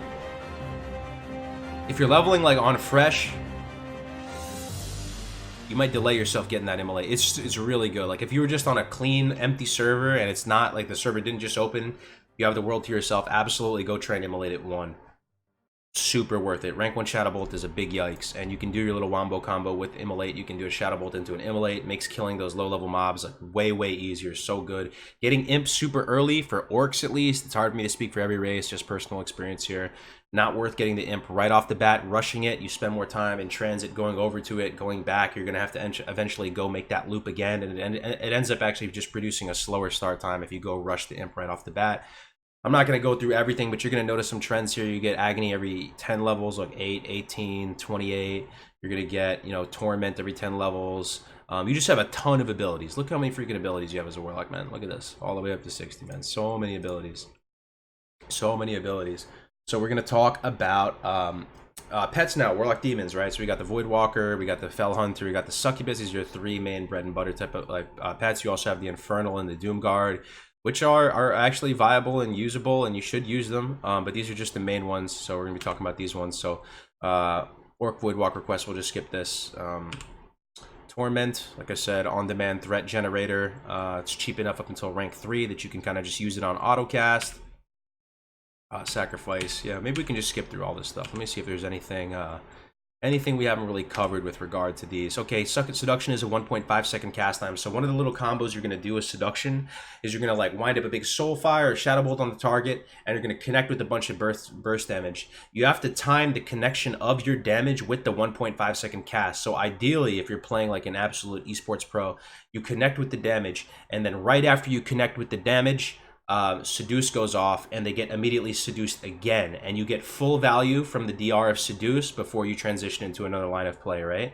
Now there's batching considerations, there's other stuff to think about, but that's in a perfect world, you basically get the max range, you soul fire into a Searing Pain Shadow Burn, and then immediately seduce again. Then at that point you could maybe it depends what spec you are, right? It depends what spec you are. If you were a Destro, you would probably soul fire into an Immoke and Flag Shadow Burn, right? You'd probably do something like that, and then on that second seduction, you would wind up another little mini combo, so on and so forth. But that's just something to keep in mind. There is a 1.5 second cast to it. It's also ranged. All right, Lash of Pain. This is something that's cheap, adds DPS to the Succubus. You can use it as like a pseudo taunt. You keep it on off auto cast past 40 if you're going to do the drain tanking. Soothing Kiss. This is one of the things that we thought that, like, even experienced warlocks are going to tell you that this is a meme. They're not going to really understand exactly what this potential of this ability is. So Soothing Kiss increases the chance it will attack something else. Seems like a very bland ability. One thing about this ability, though, it can generate negative threat. I say again, Soothing Kiss can generate negative threat. I will say it one more time. Soothing Kiss can generate negative threat. You can put you in a negative threat position. So what does that mean? That means if you Soothing Kiss before you seduce, after that target breaks seduce, if and when it does break seduce, it will no longer target your Succubus. It will target the next person high up on the threat table. So if you're in a dungeon, it'll probably go after the tank or you or something. Either way, it's not going to go over and just clap your Succubus. You can also use it after the fact of the seduce. You can just use it to juggle threat in general. It's just something that you actually should have keybound. You should have it on there. It's something definitely within your toolkit, something you can make use of. Not the most, it's not going to blow you away with its massive impact, but it's something that definitely is something you should have bound.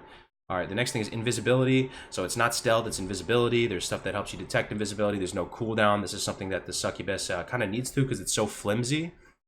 You kind of need to roll around with it with an invisibility, and just keep her on invisibility when you're moving around with her, because she's very vulnerable, right? And if she goes down, you have no pet, you're kind of in a bad spot, right? And often when you're PvPing with her, you kind of just want to put her on stay off in a weird location and then open up with her, when the time comes. So that's pretty much it with invisibility. Fell Hunter quest. We're not gonna go over You're gonna do these quests. What I'll say about the Voidwalker, Succubus, and Fell Hunter quests, and this is at least from the perspective of an Orc Warlock. Take it for what you will, right? Take it for what you will. But from the perspective of an Orc Warlock, these quests you can slot in very organically with your questing route, with your leveling route. You can find a way if you're creative, and if you use the Classic WoW Live leveling guide. Not to shield that too much, but if you use the Classic WoW Live leveling guide, I think you'll be surprised at how efficiently you can route these into your leveling plan. And you're just gonna be leveling normally, feeling like you're going on nice, big, fat, juicy XP per hour, like quest arcs. And you're gonna be like, wow, now I have a Succubus. Wow, now I have a Fell Hunter. This is great, so some of this stuff is definitely doable. Also the Orb of Orahil quest as well, that offhand that can heal you. That's another class quest that is definitely something you can root in very cleanly. You just have to find a right guide or make your own guide or whatever it is. So don't think you have to push these and do them way later when you're 60. You can actually root them in, and they actually end up being an amenity. Warlocks have tons of class quests, and these class quests end up being an amenity. On a fresh one, the only one that really seems like a big yikes is the enchanted robe one. It's a good robe, don't get me wrong, but you need to craft a bunch of stuff for it, the robes of Arcana and stuff, and it's just not something you're going to be able to do most likely on a fresh. Spell lock, as I was talking about before, it's got that Imp CS effect, blanket silence for 3 seconds before it locks out the person. It's what is the cooldown? I think it's like 16 seconds. Someone's got a 30-second cooldown. There you go. Yeah, so it's got a bit more of a cooldown. The great thing about Devour Magic, though, which we're going to go on to right now, it's only an 8-second cooldown, offensive or defensive Dispel. That is just absolutely nutter butters. So good. So good, man. Fell Hunter, big plays. Even in rating, man. Even in rating. Let me tell you, man. Even in rating, if you're SM Ruin, when you compare SM Ruin and DS Ruin, you're just like, the impact of the pet is too high to miss out. The impact of the pet is too high. Like, it's too much impact. Too much impact, dude. The Fell Hunter has massive impact. It's just way too much impact. You just feel like you can't lose it, man. Like, there's always gonna be times where you can dispel a magical debuff off yourself or a friend or whatever. In Molten Core, every single fight, I laid it out on the later slides, how different pets can give you different levels of just so much impact. You're either removing a magical debuff from yourself, or you can CS the guy, you can CS a target, right? Or you can rip off a positive buff on the target, on a boss even, or an ad or whatever. So Devour Magic, you're gonna find lots of uses for this. The Fell Hunter also, so one thing about pets in vanilla is they don't have that AoE damage reduction, right? So in later versions of the game, I think they have like a 90% reduction to AoE damage, so your pets can get cleaved down pretty quick and or just die to magical damage, and that's why as a hunter, you want to get resistance capped on your pet, or you want to train the right resistances for the raid, right? The good thing about the Fell Hunter is it starts with a really high baseline level of resistance, so he can actually survive a pretty good amount in the raids, you know what I mean, comparatively to other stuff. So Tainted Blood is probably one of the lesser useful things of the Fell Hunter. Maybe this meta hasn't just been explored all the way. This is something that when a target attacks your Fell Hunter, it's going to be hit with this Tainted Blood. You see this little particle effect right here. It stacks up and reduces the melee attack power of that target. So it's effectively some sort of damage mitigation for your Fell Hunter, allowing him sort of to tank. You could probably drain tank with him somewhat effectively. I don't think a lot of... I didn't personally experiment with the Fell Hunter at all the different levels and see how effective it is as a tank and the damage components of it as well. Just something to keep in mind. Tainted Blood, and the last one is Paranoia. This increases stealth detection. People like to say Paranoia and Perception. The human racial is so good. You can see rogues from a mile away. It's alright, man. Paranoia's alright. It's free. It just stays on you. It's kind of like an aura. You can pair this with in tandem with other abilities or items that increase stealth detection. Moving on to Warlock talents now. All right, now we're into the juicy stuff. Affliction Tree. We're going to go through everything. So Suppression, very high impact talent. We're going to get into that later. The Improved Corruption, very high impact talent. I mean, I guess I listed him over here. I listed kind of an impact to him. Like I said, there's a lot of really good Warlock talents. Just a lot of really good Warlock talents. Curse of Weakness, kind of a low impact one. Drained Soul, kind of a low impact one based on my personal playstyle. And, you know, this could be a higher impact for you. Improved Life Tap, high impact. Improved Curse of Agony, medium impact, kind of really does depend on what kind of build you're going. If you're going for multi-dotting or if you're going for that single target drain. Improved Drain Soul. Oh, no, sorry, improved. Where did I put this one? Drain Life.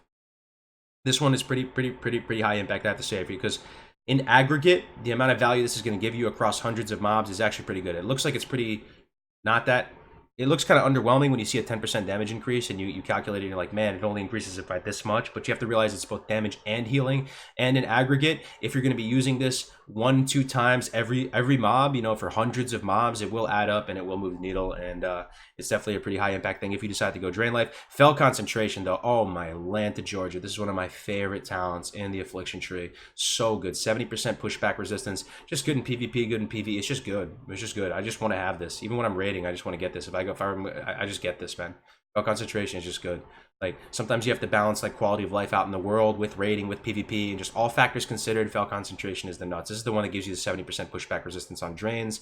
Imp Agony is 6% additional damage on Agony.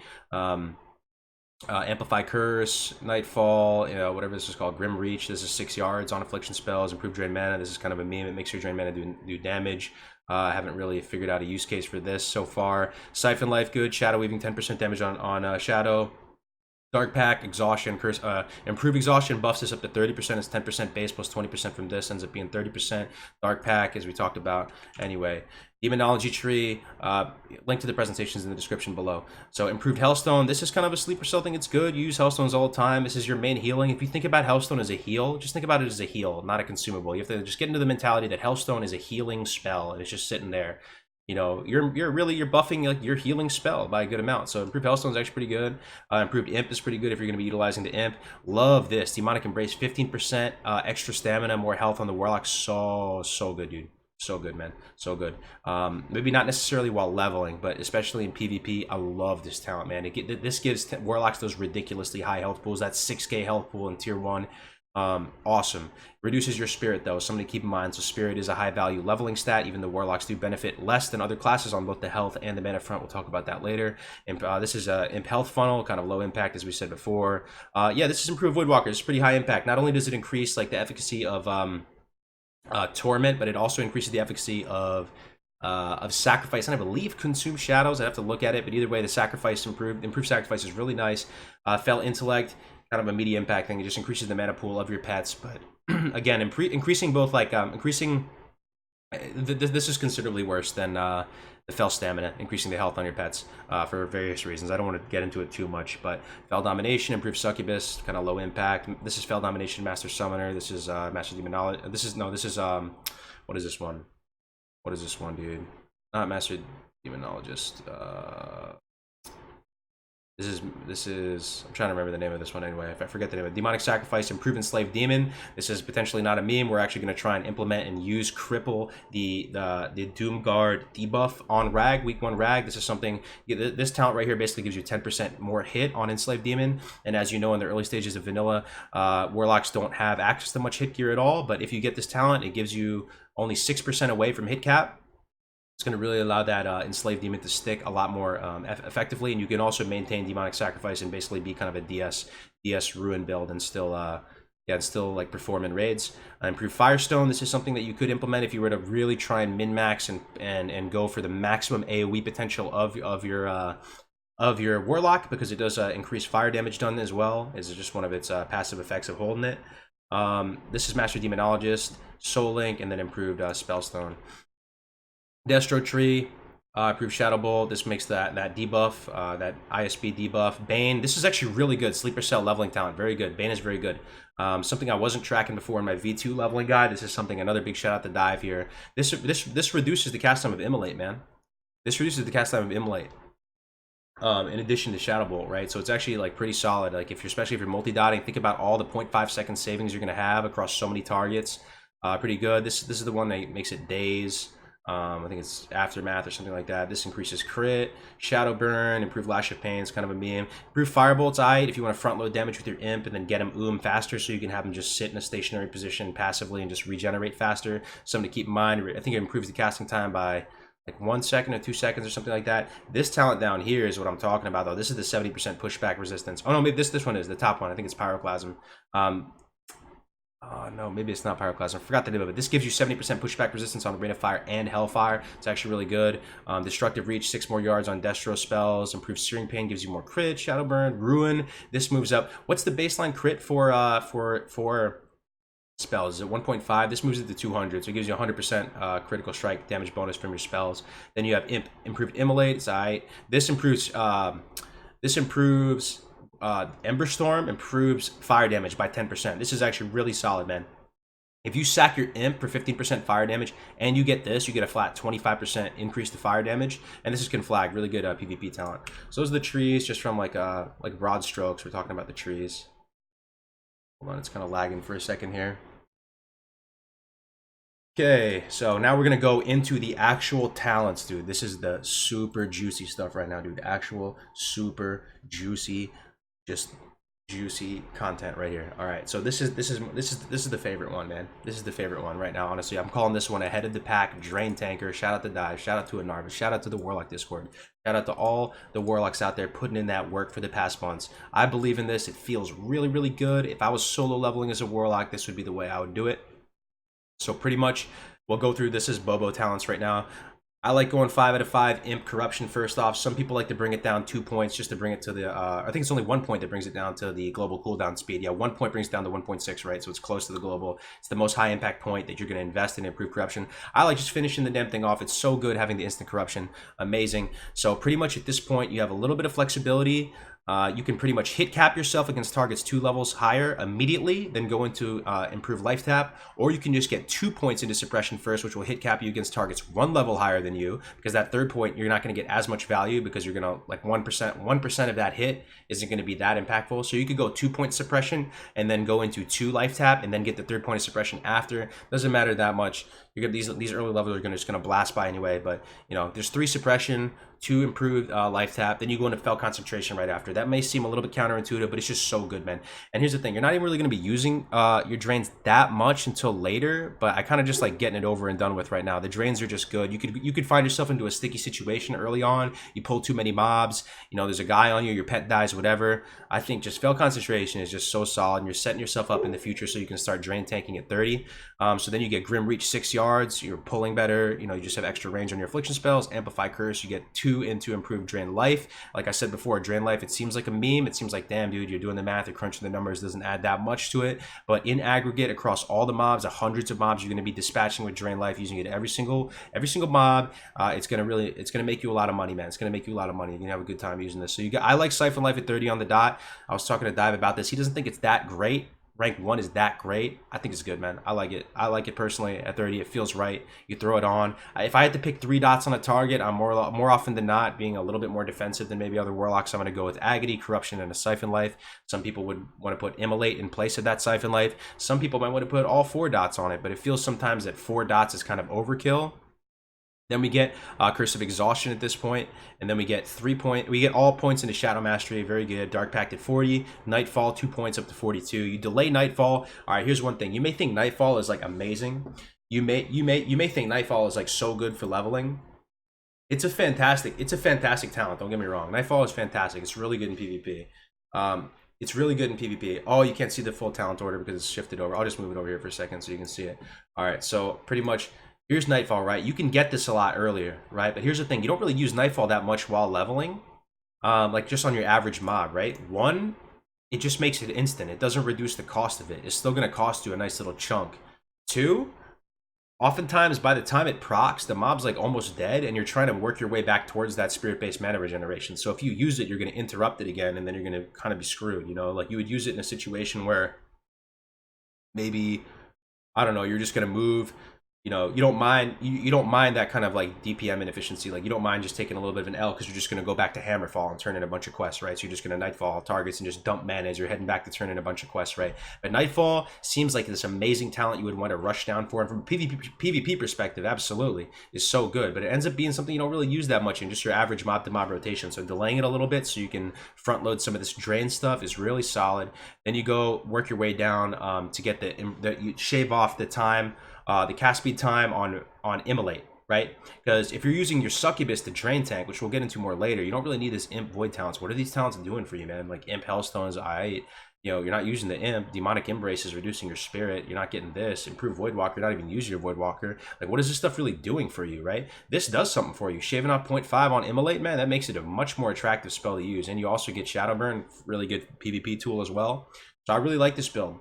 Really, really good. Then you can finish off Suppression. If you wanted, if there was one change you possibly could do, and it might actually be optimal, man, honestly, is just instead of even Nightfall or something, finding a way to front load these last 2 points into Suppression.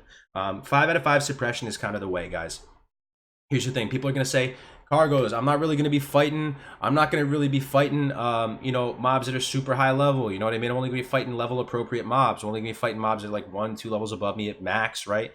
Yo, if you're trying to get like big juicy quest rewards, like weapon upgrades and stuff, like you're trying to get the Chill Nail Splinter for Warlock and you have to go kill High Warlord Omokmok or whatever his name is, or you have to go kill some high level elite rare spawn, whatever. You're in Ashenvale, you have to kill Sharp Claw or Sharp Talon, whatever that big hippogriff's name is. These guys are elites. They're high level. Like, if that fear gets resisted, you're done. Like, you could die, man. That's like, you're actually gonna fight some targets that are high level, is what I'm saying, and it's good even for dungeons or whatever. I mean, that stuff to make sure your fear more, you know, making sure your fear connects. You potentially never have to die, man, if your fear is connecting and stuff, right? So this is gonna allow you to fear targets that are way higher level, and then basically open up all the possibilities at that point. So 5 out of 5 Suppression has really grown on me over the months and stuff like that. So that's something you may want to actually go do.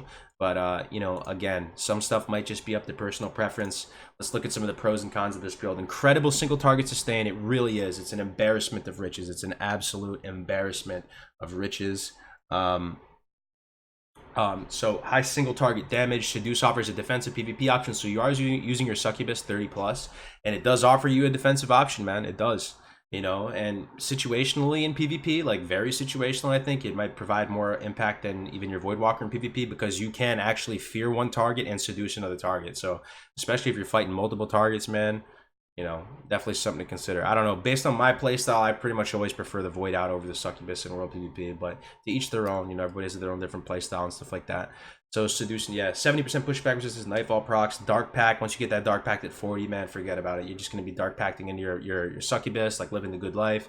Yeah, you have the Curse of Exhaustion, Dark Pact, Infinite Value Loop. You know, it's a little bit more, it's not as good as it could be, right? Because you're not getting the improved Curse of Exhaustion, but it's still something you do have that you can use for a little bit.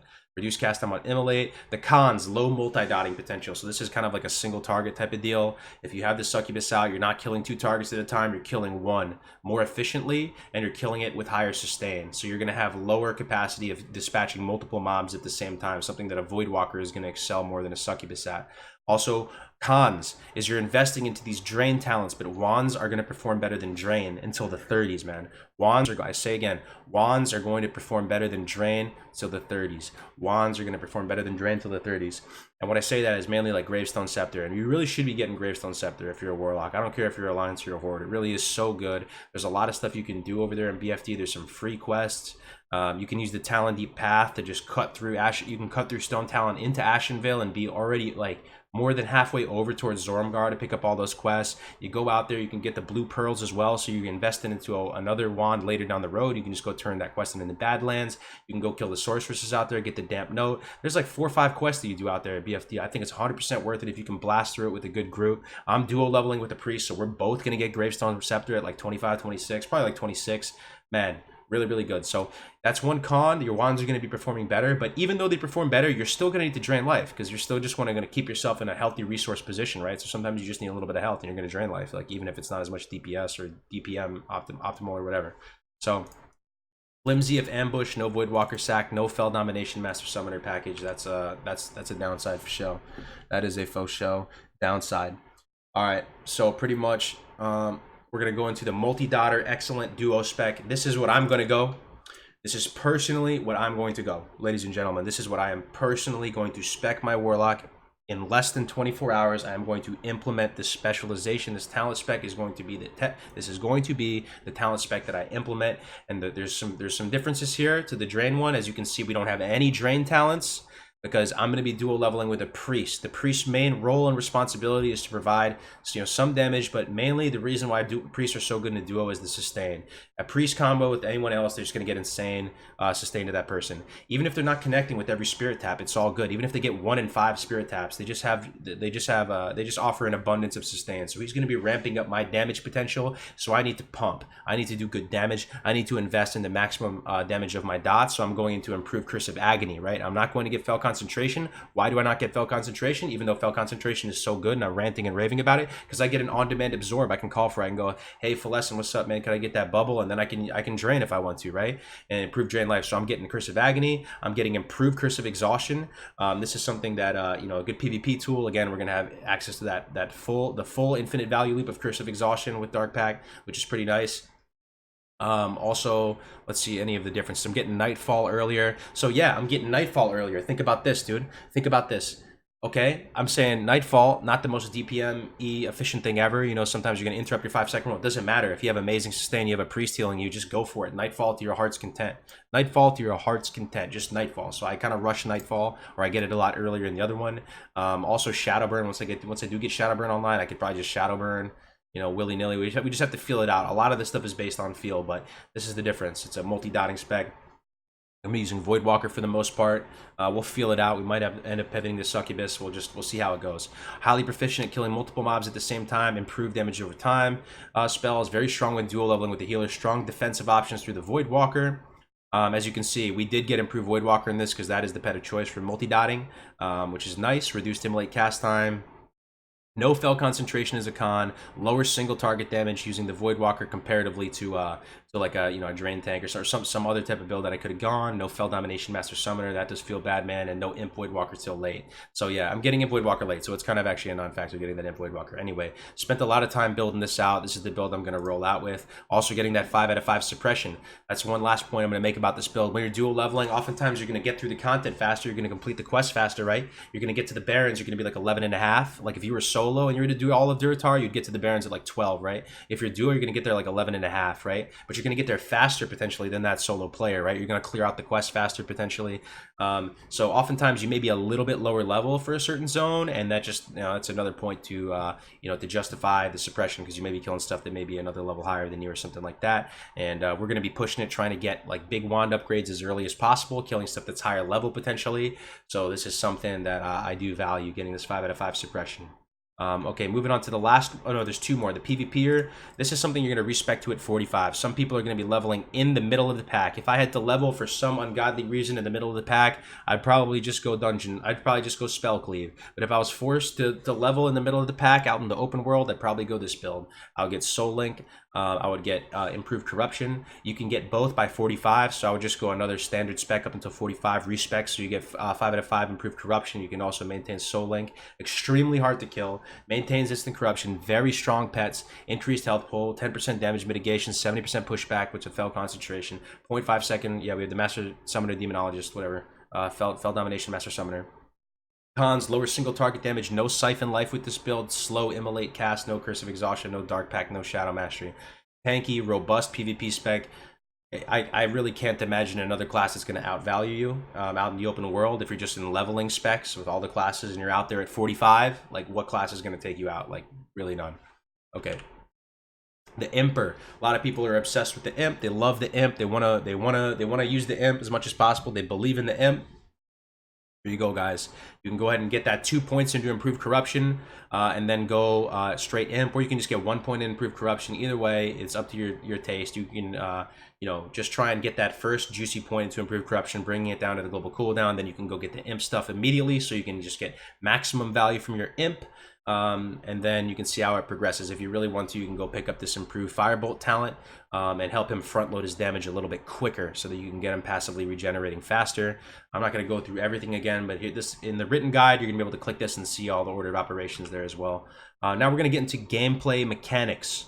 Gameplay mechanics. Here we go, guys. Gameplay mechanics. This is big stuff you're not going to want to miss. How does spell hit work? As a spellcaster, you will always have a 1% chance to miss with your spells. There's nothing you can do about it. You'll just always have a 1% chance to miss with your spells. What does it look like when you miss with your spells? It's going to say resist. Against a target at the same level, you have a 4% chance to miss, so 3% is needed to cap, right? Because you always have that 1% chance to miss, right? Against a target 1 level higher than you, it's 5 and 4. Against a target 2 levels higher than you, it's 6 and 5. That's why we want to get 3 points in suppression, gives you 6% hit, right? So 5% is needed for cap. So this 3 points in suppression will bring you up to hit cap against targets 2 levels higher than you. 1 is sort of wasted. Not wasted, but you see what I'm saying? You don't get as much value from it. So that's why you may want to go 2 points into suppression, get the life tap stuff, and then finish off that 3rd point after the life taps. Here's where it really breaks off, though. Mobs 3 levels higher than you have 17% chance to miss, 16% hit is needed for the cap. So that's just a big drop off. You see that big, just drops off a freaking cliff at that point. All right, so importance of suppression. We talked about it. This is, just read this talent as increases your hit chance with affliction spells by 10%. Very good, very, very good. Most of the abilities you're going to be using while leveling are going to be affliction spells. You know, Immolate is not. Fear is. Yeah, I mean, pretty much the vast majority of spells you're going to be using while leveling are going to be afflictions, so this is just very, very good, especially while leveling. How does spell damage work? All right, how does spell damage work? This is something, you know, really nailing down the fundamentals of this conceptually is still something I'm very much learning, but it's something I've really solidified recently. So pretty much spells below level 20 are subject to a penalty to their spell power coefficient.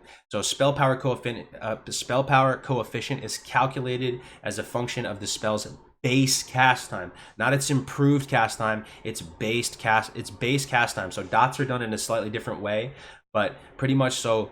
I'll read this. All right. Okay, here we go.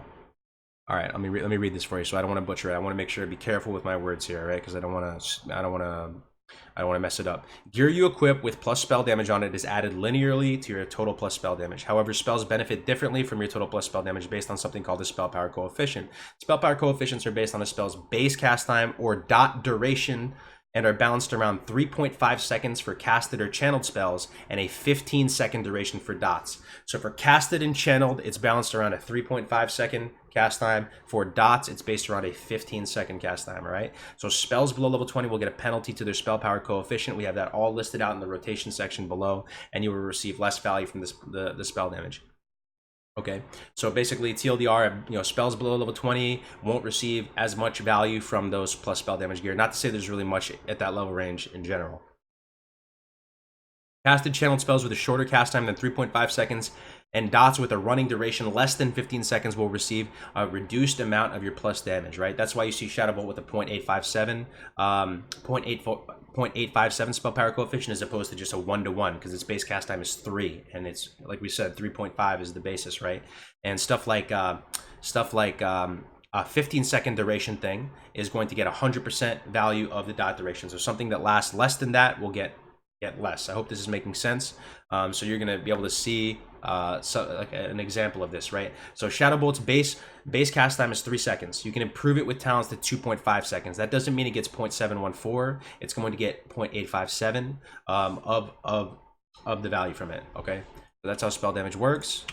How does regen work? All right, so every regen work, this is another interesting thing. So every character has a 2-second kind of ticker attached to their character, right?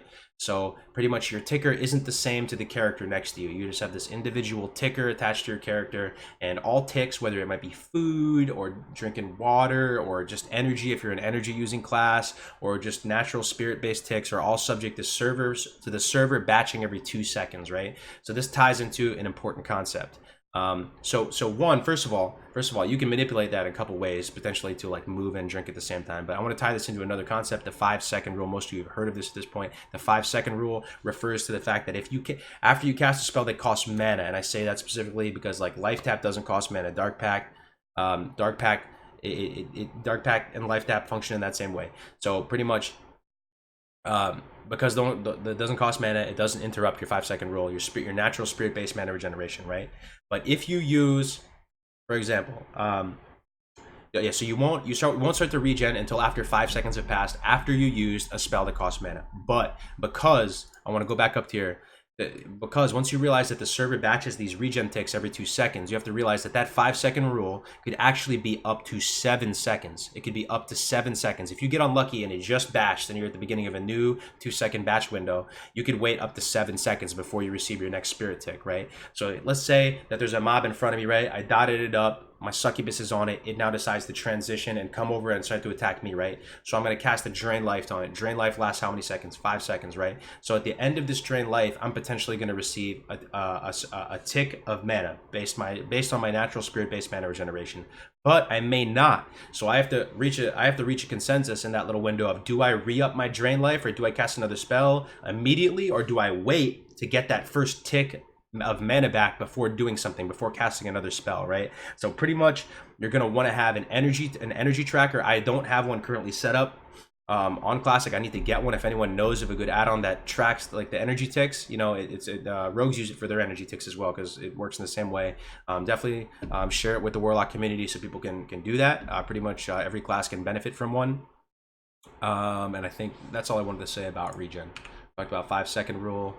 All right, spirit-based mana regeneration. So here's the formulas for both health and mana for Warlock. Interesting stuff to note. Warlock benefits the least on the health side of things. It benefits the least, and Warriors benefit the most. You also have to realize though that Warriors don't benefit from the mana component of Spirit, right? So they're gonna receive. It's just not applicable for them on the mana. So it makes sense they're gonna receive the most from Spirit. Spirit's a very, very good stat for everyone leveling, but particularly for Warriors and Rogues particularly. They actually really benefit a lot from it, right?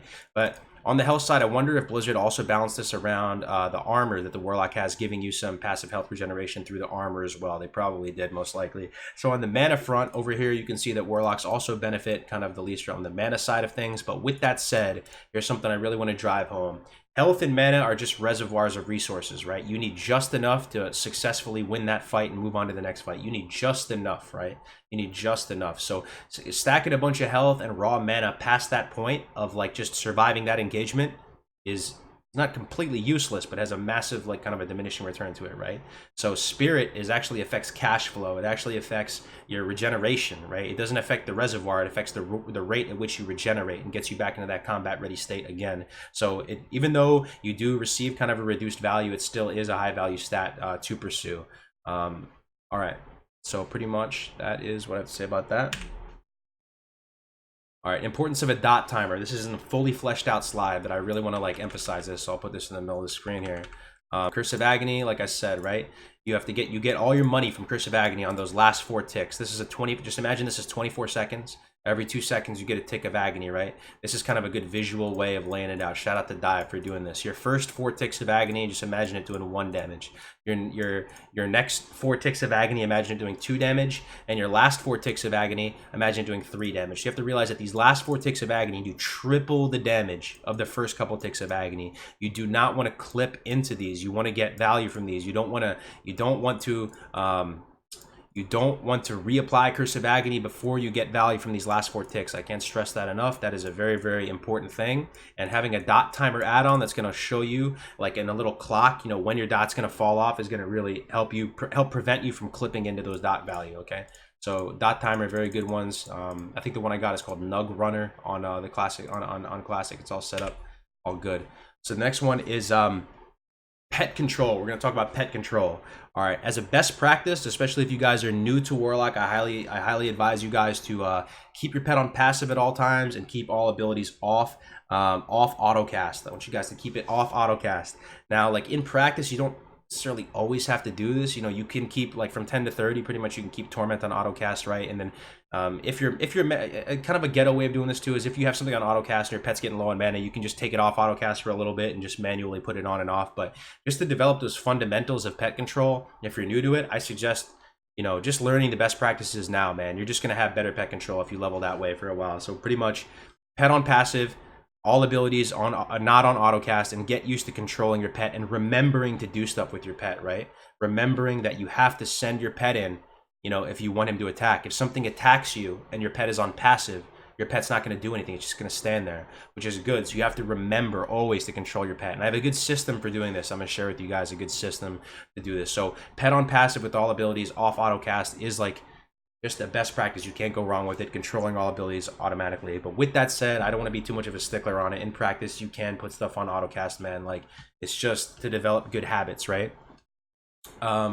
All right, but how do I micro my pet efficiently? That's what we're going to talk about now. So pet micromanagement. This is a system that works for me. It's not the best. It may not be the best system, but it works for me. I think it's something that pretty much you guys could benefit from. You could be a hunter player. You could be a warlock player. It's a really good system I believe in. Maybe it's also partially biased that I am a lefty. I do control my mouse is on the left side of my keyboard. Believe it or not, mind blown. My keyboard is on the right side of my body, so I have it scooted way over. So my binds are probably different from your guys. But anyway, there's massive value in compartmentalizing like the location of your binds, right? If you have consumables, putting them all in one location. If you have buffs and pet summons, putting them all in one location. Not only on the action bars, but on your keyboard. Like compartmentalizing it keeps it clean and it's not just a big sloppy soup sandwich, you know what I'm saying? So pretty much the way I do pets is I put all pet stuff on my mouse. My mouse controls my pet.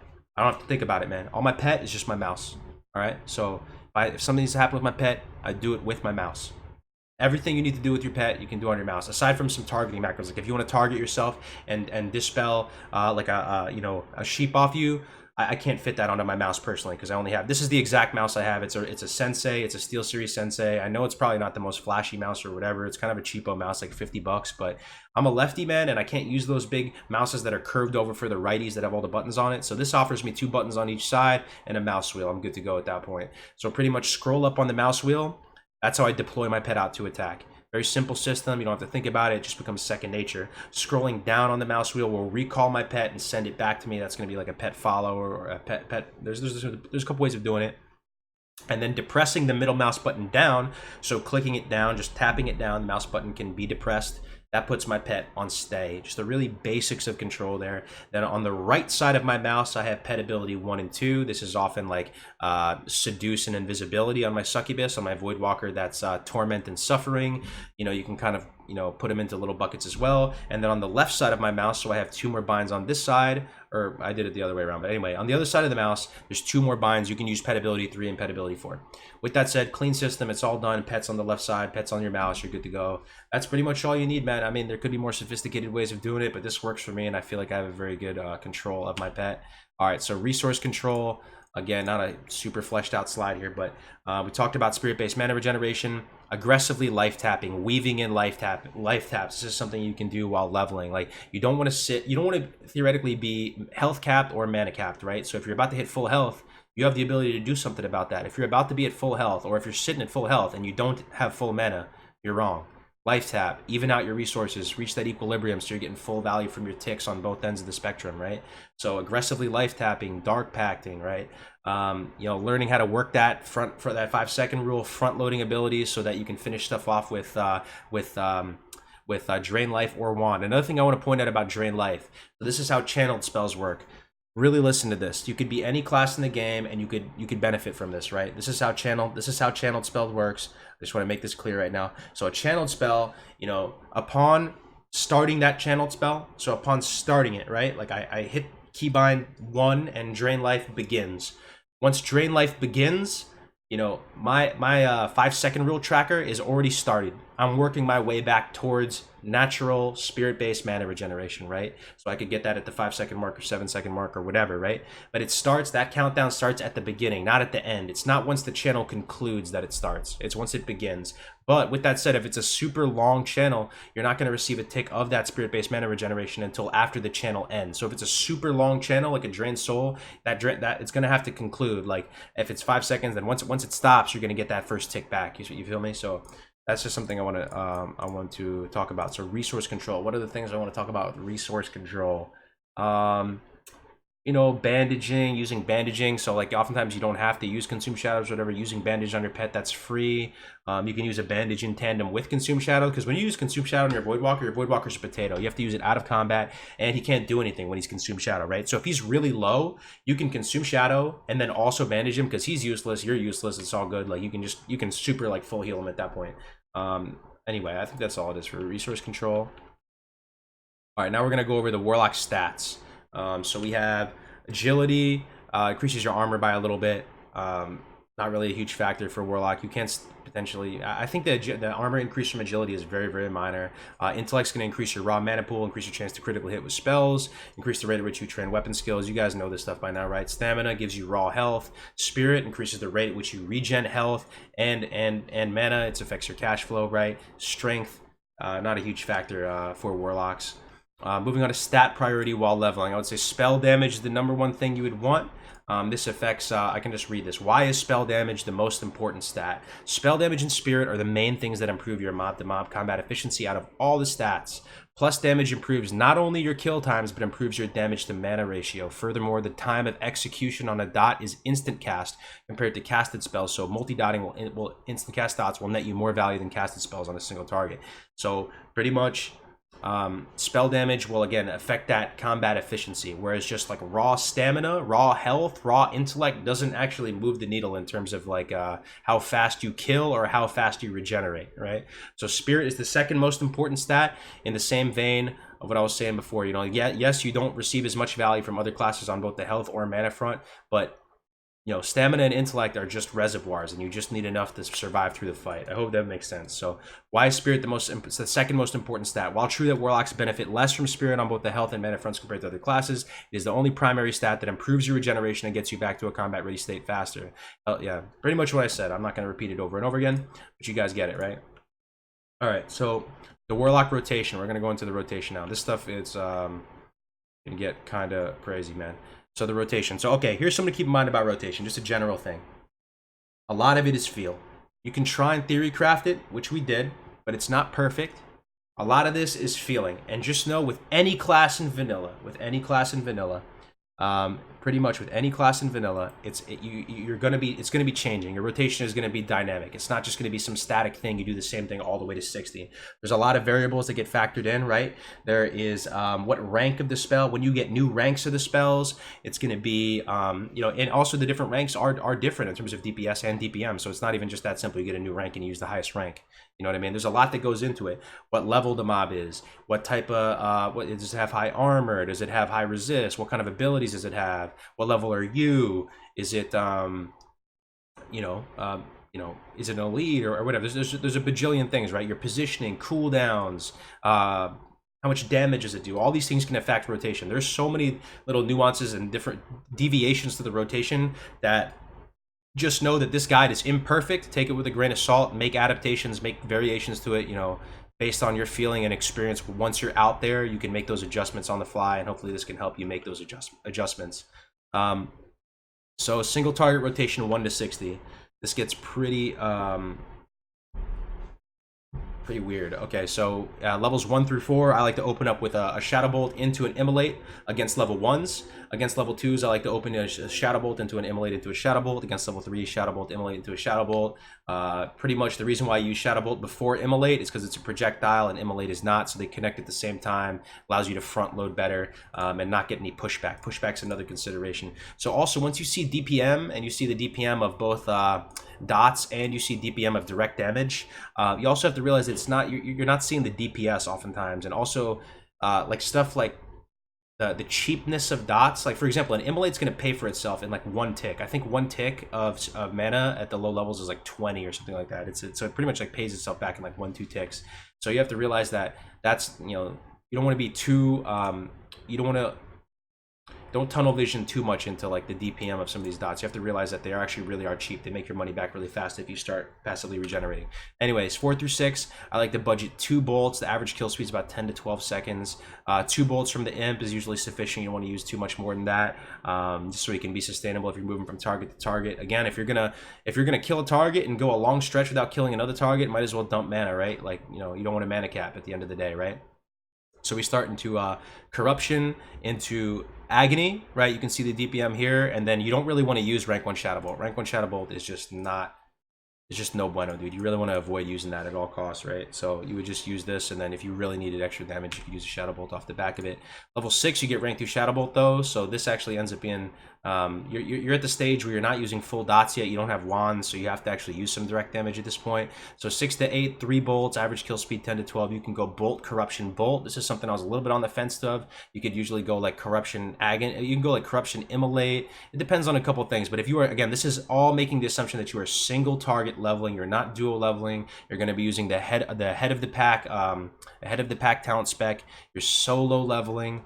This is the best play. You know, you're just moving from one target to one target. A rank 2 Shadow Bolt into a Corruption into a rank 2 Shadow Bolt followed by a tap is usually the play. 8 to 10.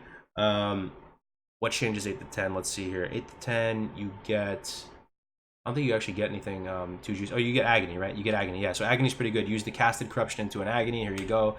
All these you're going to see in the PowerPoint slide. I'm not going to go all the way up to 60. It does go all the way up to 60, so we pretty much theory crafted the rotation all the way up to 60, believe it or not. I know it sounds like maybe kind of cringe, but we did. So pretty much you're going to see that we get the Void Walker here. The kill speed is going to kind of slowly increase as we get deeper and deeper into the levels. The early wands are high performers. You might think to yourself, why wouldn't I just wand? It's free damage. It does so much damage, right? But you can wand concurrently with the dots. So you want to get your dots up and then wand. Find that balance between turning on the wand and getting dots on top of the wand damage as well. The early wands are the nuts. So we're going to be going through, getting new ranks of spells and shifting around the rotation based on new ranks of spells. You'll have Drain at this point, so pretty much it's just the general rule to follow. Like, you either wand or drain life, depending on what's going to be better for you. Sometimes, you know, wanding is going to be better based on what you have. Sometimes drain's going to be better. Sometimes your wand's going to be really good, but you're low on health and you just want to drain life and, you know, get your health back because you don't have any food or bandages or whatever, right? So it's not this simple. Nothing is this simple. Nothing is this simple. This is just a general guideline. Kill speeds is going a little bit slower now, 15 to 18 seconds. This is solo, 18 to 20. Let's look at where it starts getting like super interesting. You're going to be able to see down here as you go through this, cost, the damage, the duration, the ticks, the coefficient. Even on these lower levels, you're going to see the coefficient, the spell power coefficient for these lower ranked spells, how much DPM they're doing at the 6-second mark, 12-second mark, 18-second mark. The spells become a lot more comparable once it's all dots and not direct damage, because direct damage and dots are kind of two separate buckets. They're kind of, it's hard, it's like apples and oranges, like you're comparing apples and oranges. So you're just comparing dots to dots at this point. So you're doing your thing, you're leveling up, man. It starts to get interesting at 30, I think, is the real big thing. You're going to see the slide change kind of dramatically here. All right, so at 30, something to point out, you get rank 3 Drain Life. So you get a fresh rank of Drain Life. You'll have your Succubus by now, and you also get Siphon Life. You're also, your Gravestone Scepter, which you've obtained probably level 26, 25, is starting to like fall off a little bit. You know, it's still a very, very good weapon. Gravestone Scepter is the absolute nuts, but you're going to see a difference in rotation here. So you're going to be using, you will be using Autocast on your Succubus at 30 because you don't have Dark Pack, so you might as well just use your mana advantageously, right? There's no reason to turn it off Autocast. You're going to use Lash of Pain.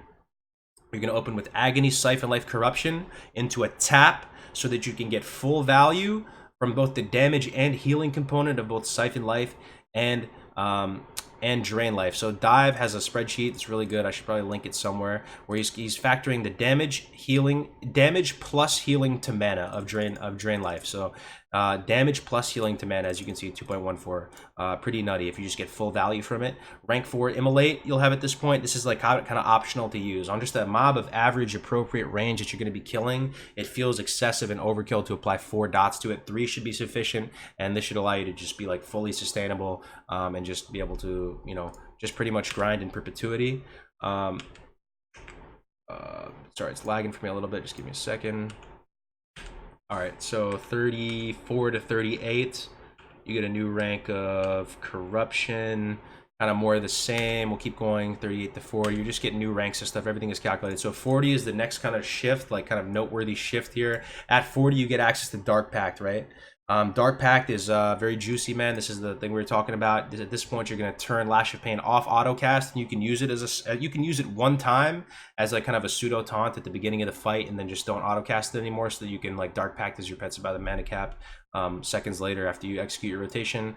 Kind of more of the same though. Just, you know, that's the main difference here at this point. You know, turn off autocast, start using Dark Pact. If she's still mana capping with this though, if she's still mana capping with this on autocast, keep it on autocast and use Dark Pact. So this is, I'm not going to go through everything up to 60. Let's see if it changes any more drastically. I don't think so. It's pretty consistent. Okay, we're going for leveling gear now. We're going to be talking about critical items along the way. Critical items along the way while leveling. So best in slot gear, like green gear, you know, the green gear drops and it just rolls with, you know, with tiger, bear, gorilla, boar, whatever. Best gear, you know, based on the, to be consistent with the kind of logic we've put forth at this point, is of the whale is going to be best in slot, which is going to give you stamina, spirit, and then followed by of the owl, which is intellect, spirit.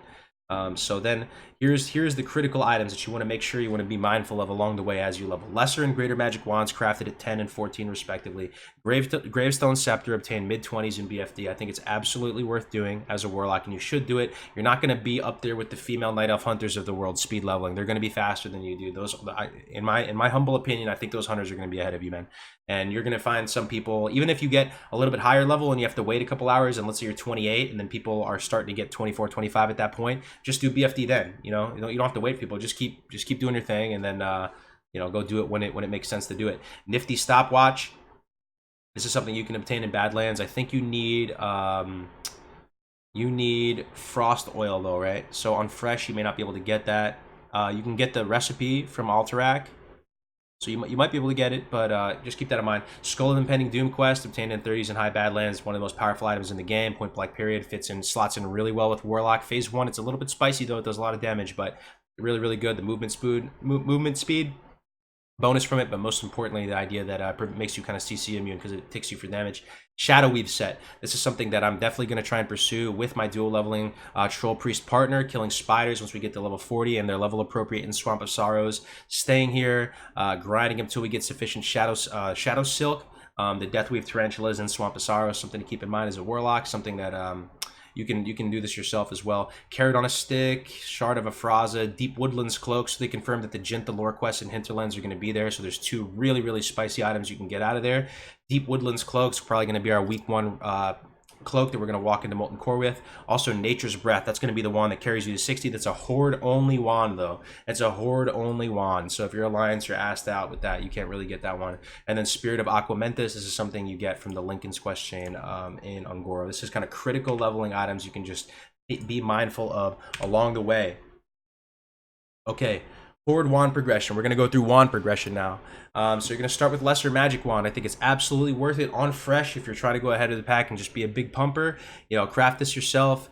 Even if it's not fresh, I just feel like it's so easy to make, you might as well craft it. If you're going to go for other professions and it's not fresh, like pretty much a couple hours after launch, like I'm talking like 2-3 hours after launch, you may not have to craft this yourself because you'll have guildies and stuff that'll just give it to you. It's dirt cheap to make. Like everyone's going to have it. If you're one of the few people that are in my boat, you're trying to be there as soon as the gates open, you're going to be a big pumper and try and get ahead, absolutely craft it. And I would also say the same thing about Greater Magic Wand. It's kind of tough to do it solo at 14. I actually almost think it's impossible to get it at 14 on the dot if you're solo. Probably you might be able to. You have to get up to 70 enchanting, but as duo, it's very, very consistent pretty much. Like the way you do it is you have both people pretty much pick up enchanting and DE all the green stuff you get up until that point. You're gonna have probably 4 or 5 quest rewards up until that point. A couple greens will have dropped up until that point. You DE all the green stuff you have, and in combination with all the cloth converting over into brown linen robes, you DE all that stuff. You should be able to get up to 70, craft those greater magic wands. Major power spike at 14, especially if you're dual leveling. Like once we get greater magic wands, it feels like we have shotguns. We're out there in the barrens just blasting things, dude. Then branding rod. Branding rod is the next thing. You're not really gonna enjoy this upgrade too long. You're not gonna enjoy this upgrade too long. This is something you're gonna get like kind of early 20s, and then you're gonna get gravestone right after. You get this at the end of the Isha Awa quest chain that starts with the Plain Strider Menace and ends with killing that big Loch Ness monster thing out by the TP. Then you get Gravestone Scepter in BFD. Super, super good item. I think BFD is absolutely worth doing. Both Alliance and Horde, 29 DPS. So good. Such a strong wand, man. Such a strong wand. Dancing Flame, you might get debated into trying to get this as a horde. This is actually a massive quest chain in Thousand Needles. A massive quest chain, and it makes solo is a no-go. You're not gonna be able to do this as a solo, even as a warlock. Like you have getting Grenka's Claw, killing the rock elemental guy, doing Test of Lore. This one is a debate. It looks really good. It looks better than Gravestone, but by the time you get this, man, like I don't know about this. You don't even worry about Dancing Flame. So then moving into the next one's Captain Rackmore's Tiller. You're gonna go into Desolus. This is an easy free wand. It's really easy to do. Top left of Desolus, Kodo Brander. This is the Gizelton Caravan Escort Quest south of Desolus. Gnomish Zapper. This is Faldir's Cove and Sunken Treasure. As a warlock, this is a piece of cake because you can do underwater breathing unless you're an undead. Doesn't matter, but pretty much you're gonna do this from Sunken Treasure. Then Flash Wand after that. This one, like I said before, it's not really an upgrade, but you can turn this quest in immediately. Once you go get Gravestone Scepter, you can go get the pearls around BFD, like I said before, and then you can get the pearls in advance. So then when you get up to Badlands, you can just turn this in, and you can get this. Goblin Igniter next. It says you can pick it up at 30. You're not going to do it at 40 based on the leveling guide that I've laid out. By the way, all these wands are you're pretty much going to get these wands in this exact order if you follow this guide. So this guide, it's rooted out so that you will run into these wands. You will run into these wands in this exact order, and if you use this. So just something to keep in mind. So Goblin Igniter, then Chill Nail Splinter. This is something that it's kind of rough getting. You have to do a bunch of quests to get this, but you have to, it is very, very strong. 37.1 DPS. You have to challenge Overlord Makmarak. I've actually kind of changed my mind. I have this soloable at 40. No, it's not soloable at 40. It's not. I'm just gonna leave it kind of ambiguous. You do this in your 40s, and probably with another person. It's a little bit spicy to do. You have to go get a couple items inside that elite ogre camp in Dust Wallow, and then you go do some Onyxia chain stuff, and then yeah, it's a little bit rough getting it, but it's very strong. As you can see, it's another one that really sticks out. 37.1 DPS, very strong wand. Next up after that, you're gonna get Charged Lightning Rod. This is from the quest reward from Ledger from Tannerus and Searing Gorge. You know, you go into Searing Gorge from the first time from Badlands. You move left into it, and then you got that little outhouse there. So Charged Lightning Rod. Nature's Breath. This is the Jin Thalor quest. So this one is going to be in the game phase 1. Very, very strong wand. Very, very good. You are going to be using this pretty much all the way to 60. Smokey's Fire Shooter is another consideration, but on Fresh, you're not going to be able to get this because you have to turn in a bunch of items to this. Turn in a bunch of items to this guy, and it may not even be an upgrade because you get some stats from this, but this is the EPL quest where you have to go to those ziggurats. You have to turn in some stuff to get it, though. One thing I want to point out about these wands, though. You see these wands right here? I don't think a lot of people know about this. You see these wands here?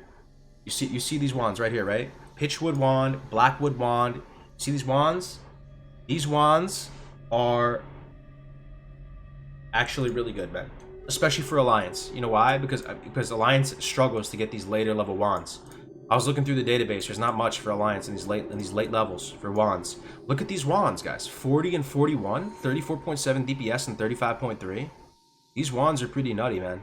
On Alliance, like, these are actually ones that you probably want to get at 40. We'll get into Alliance weapon progression, but, you know, they cost like 3 gold 50. It's not super cheap, but, yeah, these wands pump, man.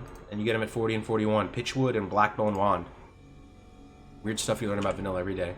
So Alliance weapon progression, they got a ton of low-level wands that Hordes don't have. They got Spark of the People's Militia, Dwarven Flamestick, Torchlight Wand, Sable Wand, all stuff you probably run into. This is from killing Murk-Eye.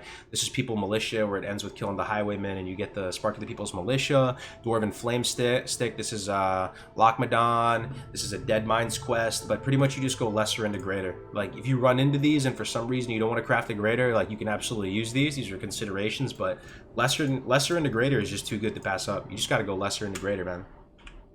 So then Spellcrafter Wand, Gravestone Scepter. This might be a yikes though for Alliance. It might be rough. It starts in Stormwind, I think. It sends you to Stone Talon. Thing is, if you're gonna eventually take the L though and go out and do Gravestone Scepter and do BFD, you're gonna be out in that area anyway, so you may want to consider getting this. Spellcrafter's Wand, Consecrated Wand. This is from Worgen in the Woods, but it is you know, not as good as Gravestone, so not really a strict upgrade. Then you get Rackmore's Tiller, Kodo Brander, as we talked about as well. Then we go Rod of Sorrow, Burning Sliver. This is an Alliance-only quest. Gnomish Sapper, then the Pitchwood and Blackbone Wand. These are actually just something you would pick up, you know. They're actual just increases to your DPS, man. They're actually pretty good. And then you go Charge Lightning Rod. And I think that's it. You just use Charge Lightning Rod on the Alliance side. Unless you get something that drops in the dungeon or something like that. That's pretty much the Alliance wand progression. And let's see. So trade goods needed for essential crafts. This is some more personal stuff that I'm doing for you know, for my personal launch. I'm preparing SM and DS Ruin, Week 1 Ragnaros. I also have pre-raid stuff in here as well. Probably not going to do that in this video. Maybe I'll do another video for this stuff. So I do have some pre-bis laid out here. I put a link to the presentation in the description below. I think that's going to do it, guys. I think that's going to do it, man. So here it is, guys. I don't know what you guys think about that. Again, I feel like I may have overpromised and underdelivered here. I was hoping to make this a really clean, well-edited video. But at the end of the day, I have limited hours, and you know, I struggle with time management, and you know, this is, at least we're getting something out there, right? We're getting something out there, and I hope it can benefit some of you guys. It may not be in the most polished form. It may not be in the most polished form, but it's something that you can hopefully make use of. So that's gonna do it, guys. Let me see who we can host. I just wanted to touch base with you about this. We're less than 24 hours away, ladies and gentlemen. Less than 24 hours away. I couldn't be more excited, but I'm also pretty anxious. I got butterflies. It's gonna be crazy, man. Tomorrow's gonna be crazy. A lot could go right, a lot could go wrong. So we're gonna see what happens. Either way, it's been an absolute just honor and privilege to, you know, be some sort of service to this community. I really like hanging out with you guys. You know, you guys have so many options as far as who to watch, what content creators to follow, or do whatever. So I do really appreciate your time and your continued support over the years. It's been years at this point where we've been talking about this damn game. Tomorrow it starts a new era. It's a new era, man. It's a new era. It's the post-launch era. It's gonna be different tomorrow. As of tomorrow, everything's gonna be different. We're actually gonna be able to play the damn game we're talking about, right? The meta of content's gonna shift. The meta of, dude, it's gonna be crazy. I don't know what's gonna happen, man. I want the best for this game. I want the best for the community. It's going to be a crazy adventure. Shout out to everybody on Scarum. That's where we're rolling. We're rolling on Scarum tomorrow if you're still looking for a home. We are accepting candidates, but it's getting pretty full, man. So, you know, man, it has been really cool doing this for you guys. Like, just making videos, being part of the community in general. I don't know what it's going to look like after launch, like how things are going to plan out. You know, Good Morning Azeroth is going to be on a hiatus for a little bit. A lot of the shows are going to be on a hiatus. Probably not going to make guides for a while. I do want to eventually put out all the class leveling guides. I've been working on them, but I'm going to be playing the game, you know. So, man, thank you guys for everything. Seriously, it's just I really appreciate it, man, for all the support, and I hope you guys enjoyed. I'm going to host my man Def Camp now, and I'll see you guys tomorrow. I'm going to try and get to sleep, get some rest, do some last minute preparation. I wish you guys the best of luck. I hope you guys don't get messed up by the queues. I hope you don't get messed up, you know, getting DC'd or anything unfortunate like that. We're all going to be on different servers, man, and it's not going to be a global server anymore. We're all going to be doing on our own different college campuses with our own different communities and everything like that. I wish you guys all the best. Gonna end the stream here, guys. I will see you tomorrow. Hopefully bright and early, guys. So take care. Take care. Have a good one.